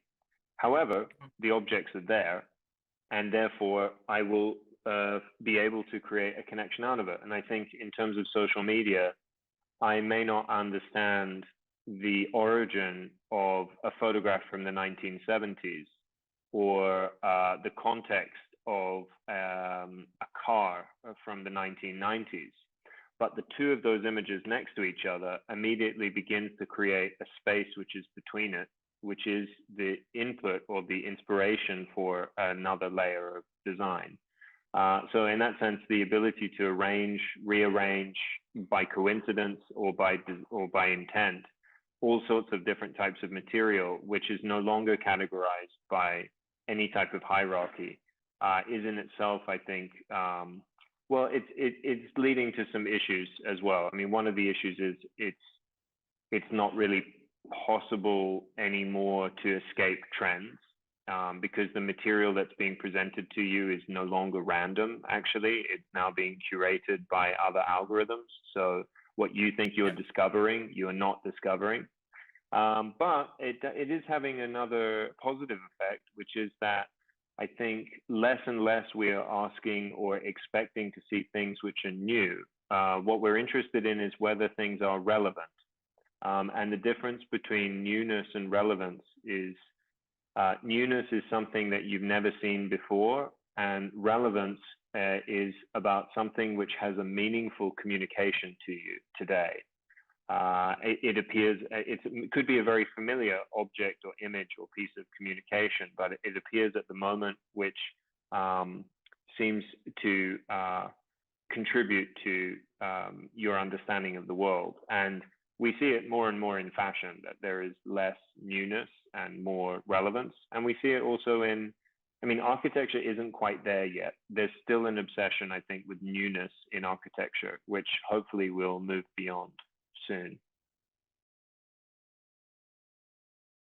Yeah, thanks, Jack. I think this dialogue is really, really amazing, and I think the analog between Amazon and the Johnson Museum is really interesting, and I'm wondering, how is your reflection, Fredrik and Lara? What would you say about this particular case? Well, thanks for bringing us in, Eva. I think one thing that would, I think, be interesting to reflect on here as a kind of umbrella issue to all of this, which could seem as something unproductive or even halting. I mean, we've talked about where things have come up relating to nostalgia and other things, but I think one key thing, Jack, you mentioned legibility, and then this abstract reading of something like a house museum and the machine of a warehouse. I think one thing that is always very important to keep in mind with when we are interacting between different disciplines, like I think all of us are, and it seems like everyone here and the audience perhaps as well, is how coming from architecture and maybe in all of our cases touching a little bit on art, etc., that terminology is incredibly loose, and therefore legibility is also very loose, which means that interpretations can run wild completely, which means that you can have incredible agency with using a word like flatness sorry, Jack, I haven't read this article, but the word flatness can be used in such a myriad of ways. I think we were using it as well in our talk in a very different way from what you were using it, Jack, and from what the question was about flatness and these issues in formal design of buildings. Like that those things can be spoken about with the same word means that we could see it as a problem, but I think it's something that is important to almost invite, because we're not going to get beyond it. Like in order to deal with a session like this, especially that's cross-continental and there's people from all over the world, we would need like a glossary and say, like, we don't care what words you use in your day-to-day practice. These are the words we use here. You know, for us, for instance, we don't use the word metaverse. We talk about the immersive internet.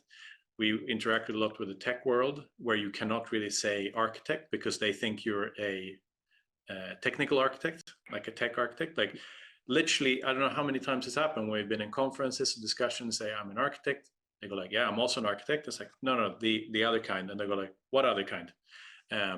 There's so many examples of where, and obviously in their world, terminology often is consequential. Like what you call something has consequences for either the economy of your company, etc., or where the exchange between people has real consequences. Like, whereas I think in many of the examples that we probably move around in, if we actually agree on what a word means, it has less consequence. It could be interesting if we end up like, yeah, flatness could mean this, but we accept all other forms of interpretations. I think that's just an interesting, like, and it is why you get these like incredibly weird comparisons between the Johnson Museum and an Amazon warehouse. And I think in a sense we could get lost in those comparisons, but it's also something I think to celebrate, as long as we know that we're playing with these comparisons, right? And they have the potential to become consequential if we can agree on the legibility and the syntax of how are we going to read these things, because we see a lot of diversity, but also a lot of like quite unproductive like overlaps where like we probably worked on the exact same arguments, we just call them different things and we would never know.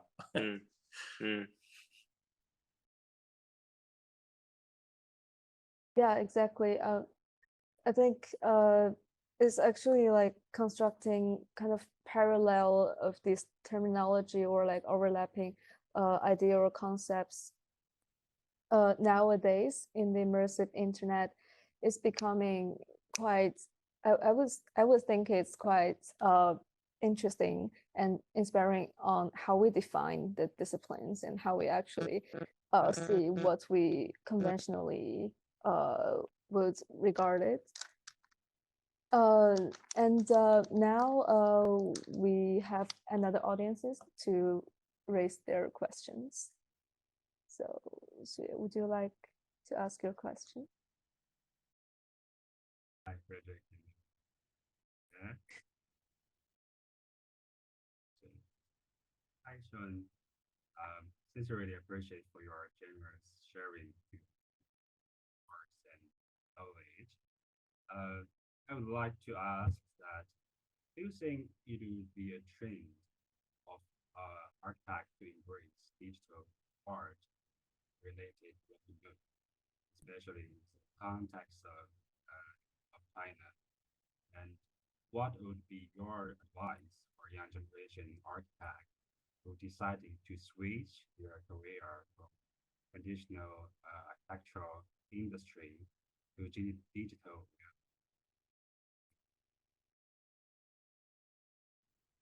I think I missed some of that there, but I'm gonna go with what I heard. So my understanding of the question was that like some sort of, I guess, advice on an architect switching towards more of a digital artist, right? Was that correct? That's right. Okay. Yeah. So I think the first thing from my perspective is that there shouldn't be a differentiation. I think our architects are in a sphere that anything spatial is within our domain. Not to be too master builder about it, but I think we're capable within any kind of spatial realm to investigate architectural ideas and architectural concerns, whether that's through digital art or mixed realities or something as simple as like an Instagram or Facebook filter. I think these are within architectural or within the architectural realm. The same way as I think that architects are predominantly very great game designers as well. Not so much in the programming side of things, but more in the sense of being able to orchestrate or construct space in a specific narrative, whether it's combining new aesthetics or like some sort of spatial sequence. So I think in terms of that, I think lean into the skills you have as an architect. That is a spatial thinker. I think there doesn't have to be this kind of distinction between I'm an architect, therefore I need to build buildings and I need to do documentation in Revit or something like this, but rather it's just taking this framework or this education that we've been given, I guess, is within spatial, I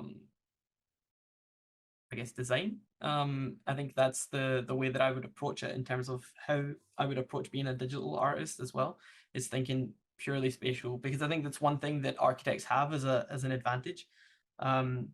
It's not this type of language or the type of design is not articulated very clearly if you're becoming like a graphic designer. It's a different set of rules, I guess. Yes, and if I may add to that, I think Shaun was putting it very well. There is also another side to that argument, no? That is, if you speak very directly of how does a practice sustain itself if you don't define what you provide. No? I mean, in the end, in a very simple way, people will hopefully come to you looking for something. On the other hand, I mean, you may initiate your own projects. No, if you go more the way that Shaun is describing, you'll probably end up basically promoting or producing and making your own projects happen, in which case you might end up more in the realm of platform building, which has a completely different time span to the sort of architectural project that goes on commission basis.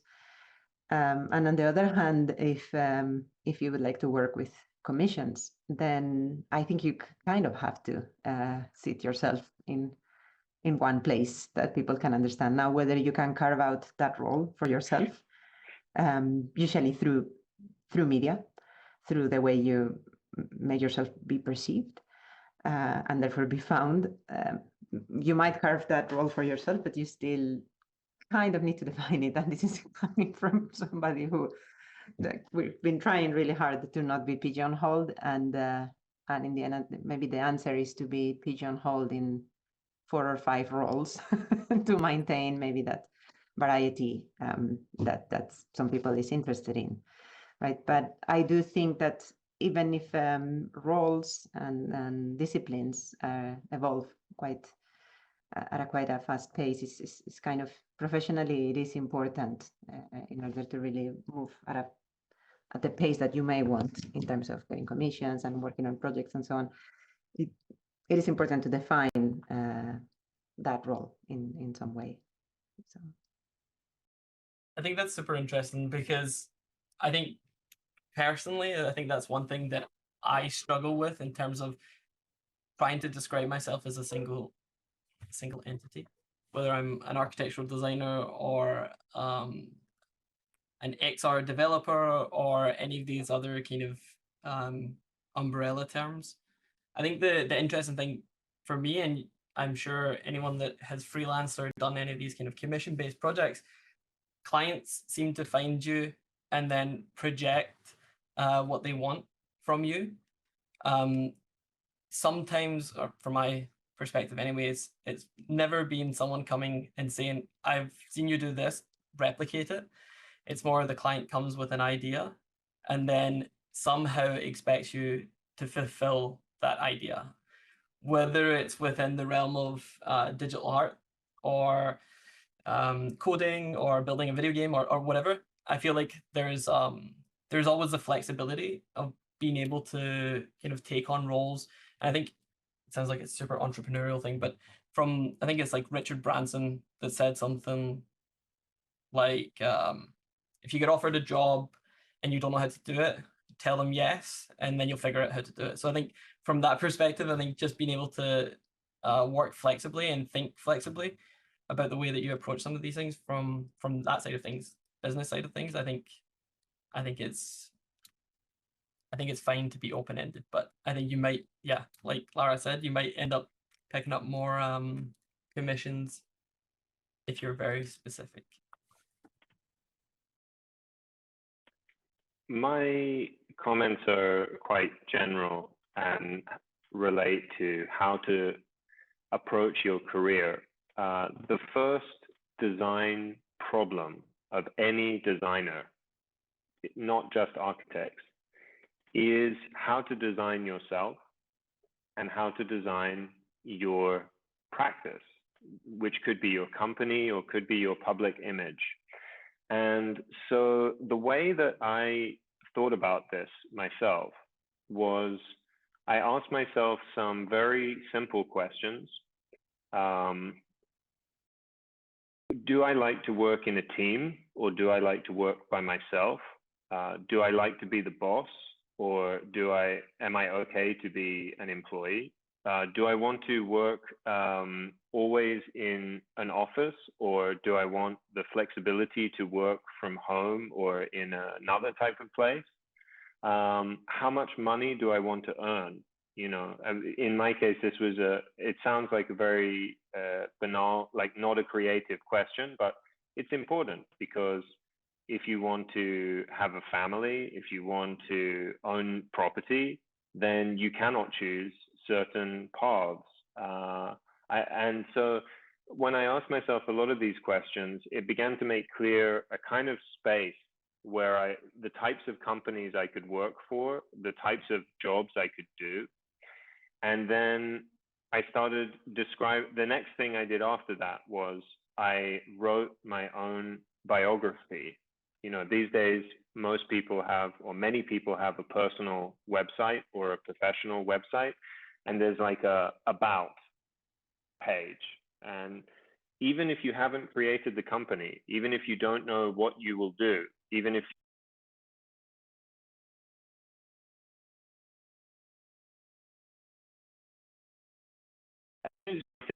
Oh, sorry, Jack, we lost you. We lost a minute. hopefully yeah, sorry. What I was saying is, as soon as you start to write your about page, as soon as you start to put it in words, you already create the reality that you want to live in. And anyone who reads it, if you say, my work is about exploring the future of the digital, everyone who reads it will go, his work is about the future of exploring the digital, even if you've never done a project that is in that field. So the two things I would encourage are, first, asking questions about how you like to work. How, do you want to be a big public figure, or are you actually a private person? Do you want to have 100 million followers, or actually do you not care about followers? And why would you? What is the value of that? Do you want to be part of a community? Do you want to live in the mountains? I mean, there's many questions like this which can help you to define, even before you get to the question of, am I going to do work in physical architecture or digital architecture, or, as Shaun so rightly said, the not recognizing the difference between the two, or saying that they are all one. Anyway, I conclude by just saying that I've been calling myself an architect since I finished my first degree, which was 3 years long, and I hadn't yet finished my master's degree. And in the United Kingdom, you have to do an exam to call yourself an architect once you graduate. But I've been calling myself an architect before that because that's how I felt I wanted to describe myself. And even when I work in the world of fashion, or even when I work in the world of graphic design or magazine, I always insist that I'm an architect. And because they say, like, well, architects don't do this. Architects don't do creative direction. And I'm like, well, I'm an architect and I'm doing it. So yeah, they can. Anyway, that's it for me. I hope that was helpful in some way. Yeah, it's really helpful. And speaking of discipline, it kind of reminded me of the conversation that we had yesterday with a very young digital artist. And he said that he's not a fan of perfection. So when he starts to work, he kind of starts with scratches and like simple iteration of objects. And so he kind of take this iteration as what defines his work. So I'm wondering, maybe in the future, in the digital world, in the metaverse, maybe there will be no discipline, or maybe we will construct like iteration or like layers of disciplines. And I mean, in this age that everyone is kind of DJing the music, maybe I don't know if there's a chance that the boundary will be blurred and there will be more like anonymity for everyone to be a designer, be an artist, be an architect. And yeah, I think it's a really interesting topic to address too. Can I say something to that though? Because I think the idea that everyone can be involved in design is a really good idea, but we have to be very careful about how they are involved in design, because it's a little bit like saying everyone should be a doctor. Mm-hmm. It's like you should have a lot of control over your body and over your health, but in the end, a doctor is a professional body of knowledge. And even though I work in fashion, in graphic design, in magazines, in art direction, photography, and so on, I am not a graphic designer. I'm not a fashion designer. And that because I recognize that that is a special body of knowledge, which takes a long time and requires a lot of professional knowledge to do. So I'm very big fan of interdisciplinary collaboration. What happens, how do we talk when an architect and an artist and other types of designers, when they work together, what can they produce which is maybe more than all of those disciplines? But the idea that we have no disciplines anymore, I think will mean that we will lose a lot of specialist knowledge, because it's not possible to know everything about, for example, how to print a book. There's, it's a huge body of knowledge. in the same way that it's not possible for a print designer to know how to make a building. There's a lot of knowledge involved. So yes, I'm really interested in this extra layer, which is a space where we can collaborate. But I don't want to remove disciplines. I think I completely agree with that. And I mean, you can think about this even like in the earliest forms of ceremony involve the formation of roles so that we can do something that is greater than one of us alone. Right? So you can think about it in a very pure and romanticized way, that hopefully not the specializations, the establishment of roles sometimes can go really wrong, but when it's at its best is so that we can do something greater than what one of us could do together. And in that sense, then it becomes really fundamental. And I think in understanding disciplines that seem a bit but for some reason it's harder to understand what that specialization is because it's sort of easy to access, like design. I like always the comparison to, like, I think another field to which this happens slightly is therapy or psychology, where one would think that you can help a friend by having a conversation, and you probably can to a certain extent, but you will never be doing that which a therapist would do. You would never ask the questions that that person asks, or you would never take it from those angles just simply because you don't have that body of knowledge, right? So I think that will probably be the angle, which is precisely what Jack was saying. Of course, when we're talking about a discipline being based on a body of knowledge, there is always the question of whether that body of knowledge will eventually be able to be computed in a certain way, right? And then this is very much a reality. I think that is what will be interesting, or like what to me is most interesting is that which cannot be computed, no?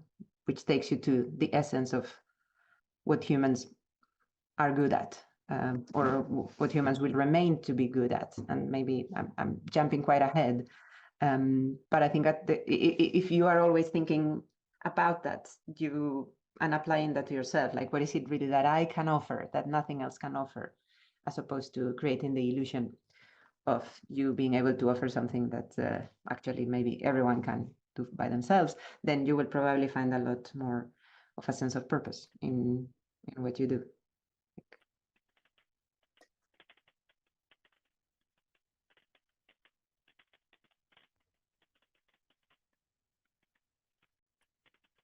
Maybe one thing that's kind of interesting about the design, I guess, education and alongside it, the pedagogy, is that there's like a mass democratization of design, I guess, language, design education through software or through tools, where there's this perception that architecture, graphic design, and a whole series of other design disciplines can be learned or can be harnessed by knowing Photoshop, by knowing Rhino, by knowing some of these other tools that are like the fundamentals for the discipline, which I think is in some ways kind of strange, because there is this body of knowledge that I guess that architects and designers harness.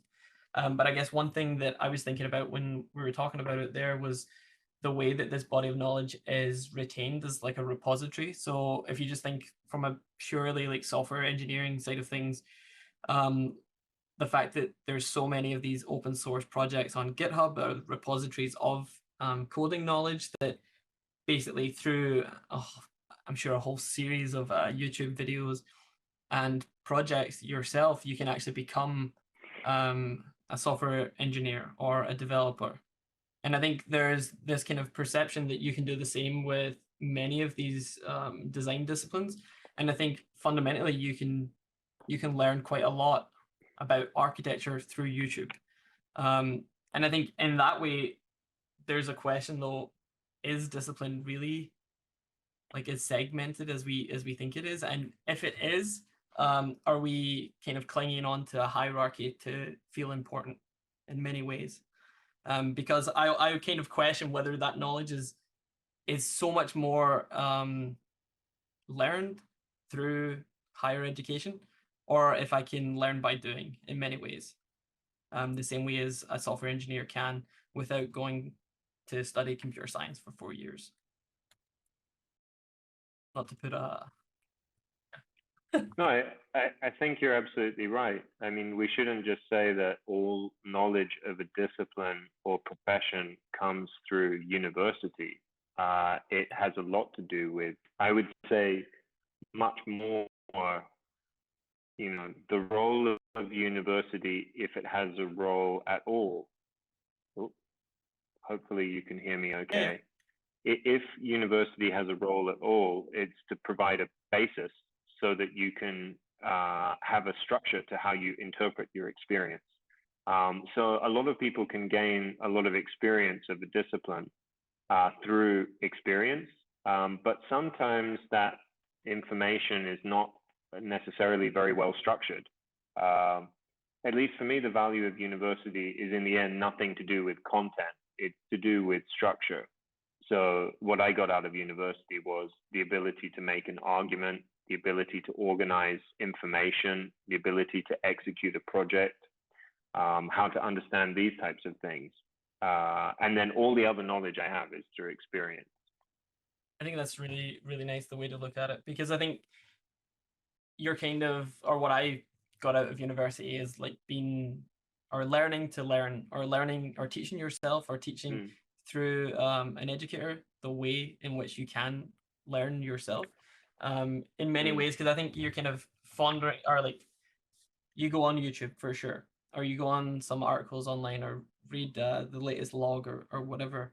You're trying to digest this information, and I think it's a nice way to put that perspective. That's quite hard to structure that information in a useful way in many ways, to actually be yeah. No, I think that's interesting. Yeah, I think this is a really interesting conversation. I mean, constructing the alternative kind of version as the repository is quite an interesting topic to bring up. And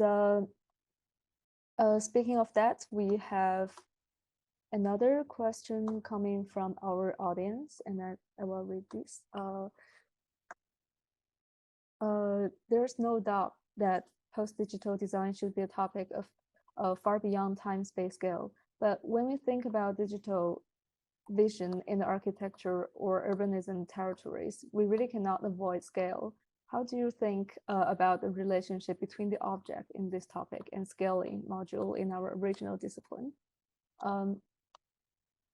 Would anyone to answer this question from our audience? It's very broad, no? The question, but we can try and address this. To begin with, I think that this term post-digital is not super useful, because it's prone to so many misunderstandings. Because post is often understood as something being quite direct. People understand what that means. Of course, in many ways, one could read that as being, we're not going to anything post-digital at all, rather the reversed. But in terms of, if I understood correctly, at scale, sort of urbanism, etc., that's something that architects traditionally have been quite bad at handling, or at least in the generation that we have been trained in. I think we are similar generation, all of us, that were kind of at the back end of the super object heavy, individual building heavy era of architecture, where all that matters was that if your output was discrete and containable, that you could photograph the building, or it could be understood in a context. Whereas I think now, at least education, and I think practice generally, is much more concerned, which I think is very positively, beyond the individual object and looking at bigger context, which I think has really interesting implications. And I think you can see it probably probably I do not have enough experience of China, but I think from an external perspective, it seems very, very telling that there is a very, very strong period in architecture where there's a lot of object-focused architecture that was then abruptly ended with a then focus more on how big systems connect and how cities connect. Is it nice to live in between these big objects or not? And less of a focus on what the individual buildings can do. And that certainly links up with what digital systems in urbanism is good for, at least if you think about how they have been designed to work, whether they end up being good for us or not.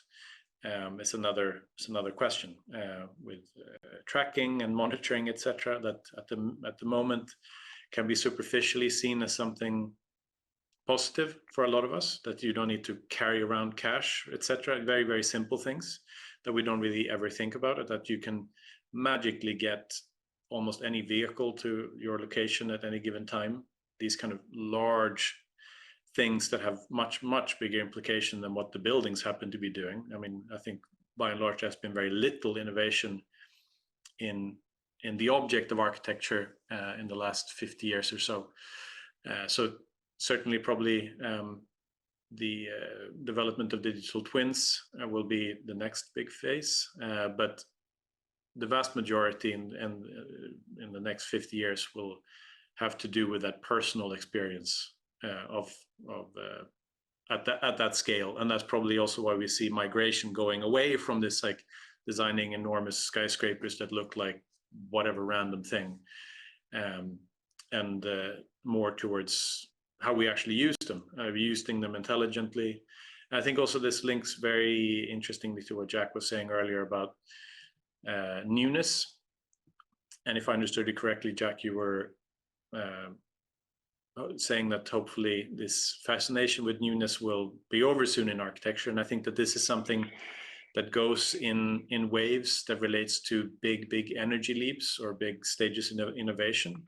Or if you can look at previous times in human history when there were certain limitations of innovation, that meant that I love this quote from Heinrich Wölfflin, the German art critic, who said that ornament is the blossoming of a forest that has nothing more to achieve. So basically, when everything has been done and there's nothing more obvious to do, then we ornament and we decorate. And that doesn't mean that ornamentation is less than anything else. It just means that if you're busy and you don't have time or money or resources, or you're really busy with doing things that actually produce things, then by and large ornamentation might be accidental, but by and large it's not, you don't spend time on it in a way that in certain moments in history ornamentation is done a lot more frequently. So I think that's also another really interesting aspect, where I think at the moment there is relatively little innovation in the creation of buildings themselves, which is why all ornamentation are virtual and digital. And if you actually consider the design of interfaces and gaming and clothing and architecture and effects and events in virtual environments, the amount of newness is so fast, and that we can't call it newness, because it just it's the opposite of Wölfflin's argument almost. It just happens by itself because the possibilities are there and endless, whereas our cities remain gray and ghost-like for the moment. But of course, when media becomes spatial, that will change radically. I agree with you completely, although I don't think that the digital is and media is the driver of that. I mean, I feel a little bit awkward to be at this meeting because my company is called Real, and where I am at the moment is, after having worked for the last 5 years to create a very specific type of housing product, I have now got seed funding and I'm about to go to a main round of funding so that I can deliver housing. And that housing is a passive house, high density passive house. So it has very low energy and water use. and is trying to design for high levels of adaptability into the future. So thinking about how family structures and ways that we work or live might change over the next 100 years. How do you design housing that can anticipate such change? And what's driving that? And I'm also, we're working on, or we have designed a system of advanced prefabrication, which uses a combination of steel and mass timber in order to reduce the carbon footprint of the housing. Now, why am I telling you all of this, and why are we doing this? The reason why we're doing this is because the built environment is responsible for about 39% of all carbon emissions, and is responsible for almost half of all waste that comes from construction or demolition. So the environmental impact of our built environment is really massive. And if we are going to avoid climate crisis more than it has already hit us, we will have to fundamentally and radically change the way that we make buildings. So this newness, yeah, it's mainly a technological newness, but it also has a real cultural dimension to it as well, in terms of how we think about the future of how we will live. So yeah, so I see the innovations in media and the digital as being maybe parallel to that, but I do also think there will be very, very big changes in how technically we make objects like buildings. Hopefully you heard that. Not quite sure. Yeah, we heard. Yeah, that's really interesting. And I have a quite general question to all of our guests. The discourse of media has been evolved with the immersive internet. In this drastically changed from writing as a medium to communicate with audiovisual. Indeed, the medium is the message. So how this media has reflect our presence and our reality, and how could you deal with the emergence of this media?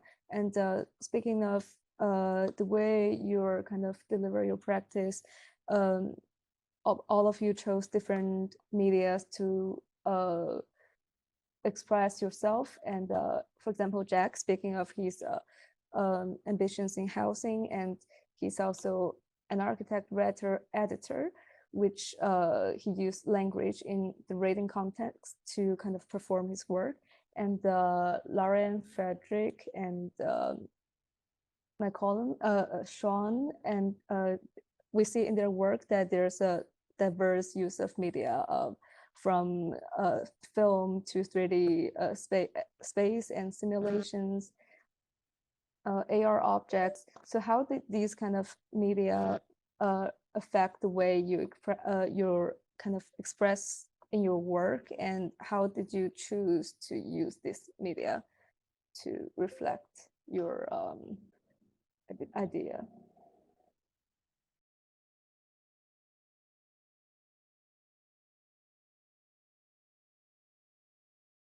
I think for us, they kind of go hand in hand, or they always have done since we started the studio. Like part of the research has always been kind of investigating the role of tools and the implications of, I guess, in some ways, creating our own tools and new tools, and what the outcome of these new tools might be. I think hopefully this answers the question, but we've been quite, I guess, invested in thinking about, I guess, the traditional tools that architects have, but then there's a pretty long-standing tradition with people like Hernandez Alonso that obviously take something like ZBrush or a sculpting tool and bring it into architecture. There's obviously Greg Lynn bringing Maya into the fray, and animation software in general within architectural design and architectural education as well. And I think we're at a point, not so much just the studio, but I think architectural education, architectural discipline, we're at a point where we're capable and have the tools necessary to build our own tools on top of that for very specific use cases. And quite a lot of that feeds into this narrative that we were speaking about earlier with combining community-enabled design within a framework that the architect has kind of curated, because there is this understanding that if you just ask everyone to give their opinion, you kind of end up with a jumbled mess. And it's quite difficult to categorize or pull out the specific points of value from that type of discourse. But one thing that's interesting for us anyway is to build these tools that allow people to work together. So we predominantly utilize things like Unity 3D, which gives us the capabilities of video game engines. And of course, if you have any understanding or interest in coding, then the world is kind of your oyster, specifically within that discipline, because there is the capabilities of providing your own algorithms, your own set of rule cases that people can play within, and utilizing something that feels quite simple and easy and understandable, like video games, makes the potential of architecture in a participatory fashion more understandable, but also more fruitful, because you can provide the variables which make the design, I guess, like I said, more fruitful, rather than giving 100,000 different opinions and then trying to filter through this process. You can define those to begin with. And I think that's one of the fundamentals for us anyway, when thinking about architecture and architecture tooling, as a way to, provide these sort of frameworks and systems. Just responding quickly to that. I think Yes, in our please. case, well, I guess it's also the case with Jack as well, exploring many different mediums. In our case, it's the medium itself is often literally the topic of the work itself, from an historical perspective, which is also why we explore a lot of different mediums. And I know that both iheartblob and Jack has kind of either worked with or written about the use of real-time software, like you were mentioning, Shaun. And without going into too much detail, I think for us, having used a lot of different mediums, one medium that really sets itself apart, which is sadly quite difficult to work with currently and requires a lot of efforts, but to create either films or experiences that are spatial through spatial mediums themselves is, I think, what we enjoy the most when it comes to specific mediums to work with, like literally, in this case, wearing a headset, but that's less relevant. It's just what we happen to have to do today. Probably not quite soon, but literally to stand inside of the computational world and being able to visualize it. That's certainly, like, I think, the medium that we enjoy working with the most. Yes, I have a question. Actually, I want to add on to that a little bit. Does any limitation from the media kind of inspired your work, or is there any kind of opportunity that you found in the limitation from the media, as you mentioned, the headset, and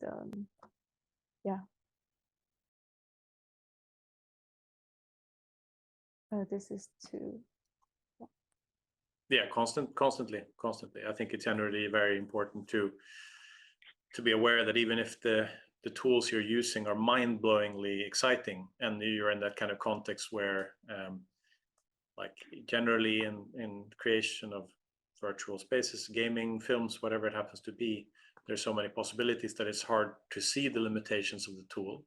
I think it's always very important to be enjoy working with them when you do, but always be see them just as tools, and not fall too much in love with the tools you're using. To be open to replace them and to see how they might either be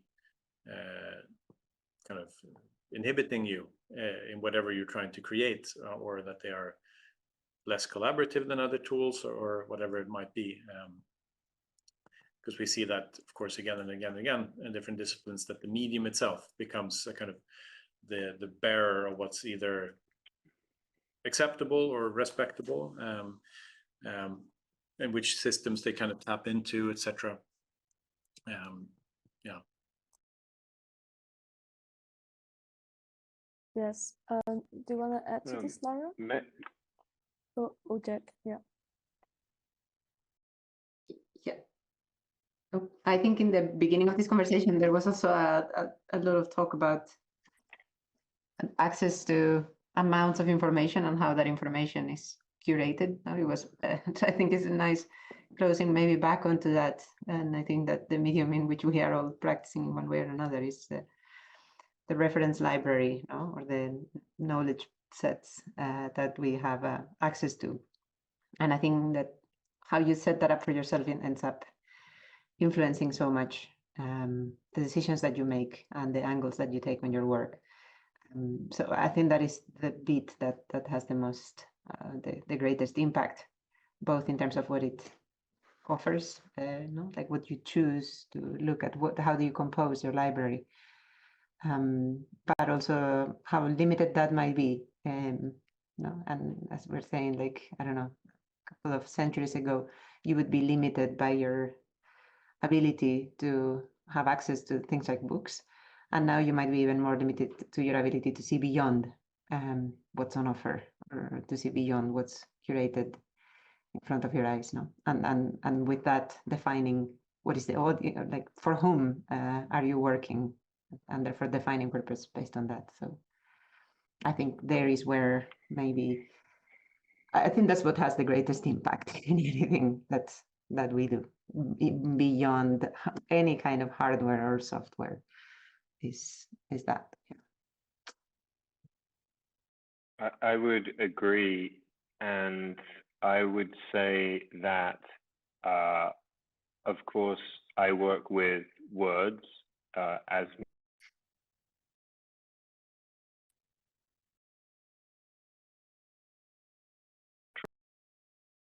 Your words are not reaching us. drawings.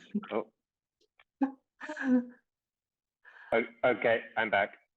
Oh, yes, you are. Yes, I think we so. can hear you Okay. now. Can you hear me okay?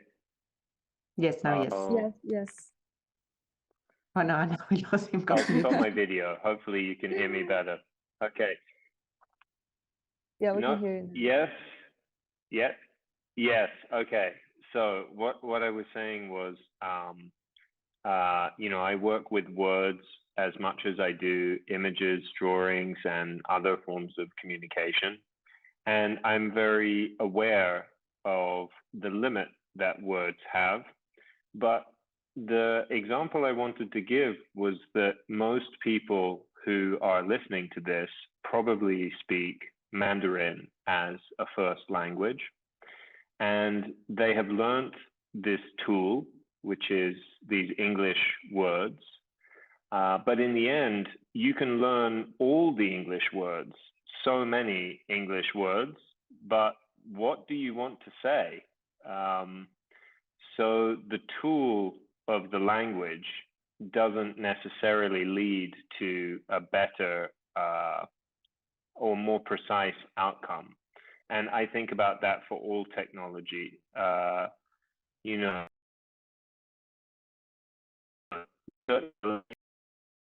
you cannot say in English, and there's a beauty to that. At the same time, ultimately, we need to know what these different tools can be used for, and therefore why we are using them and what we want to achieve. Otherwise, we do end up in this very kind of like technology for the sake of technology, whether that's language, and I'm not making a judgment on computers, whether that's language, whether that's drawing, whatever it might be. The exercise of the tool is not in itself an interesting proposition, I think. Yes, indeed. So it's about time that we end today. And thank you everyone for joining us. We're so honored to have you. And I believe this discussion can continue for hours. And unfortunately, it's 11 at night in China and it's Friday. So actually, yeah. Thank you so much. Thank you. Thank you so much for joining us. Thank you for the invitation. And thank you to everyone involved in establishing this. This is a really wonderful series and a really wonderful project. And I really congratulate you all. Thank you. Yeah, and then I really look forward to probably hosting our next discussion seminars in the near future, and to kind of publishing and broadcasting your works here. So thank you everyone for joining us tonight. And yeah, let's call it a night. Thank you. Great. Thank you so much, everyone, for inviting us and for organizing Thanks this. very much. Thank you, Lara, Fredrik, Shaun, Jack. Thanks very much for having me. Nice to see Thank you you all. so Bye. much. Bye. Thank you. Bye. Bye. Thank you. Bye. Bye. Nice Thanks. to meet. Bye-bye. Thank you. Bye. Bye-bye. Nice to meet you too. Bye. Bye. See you later. Bye. See ya. Thanks.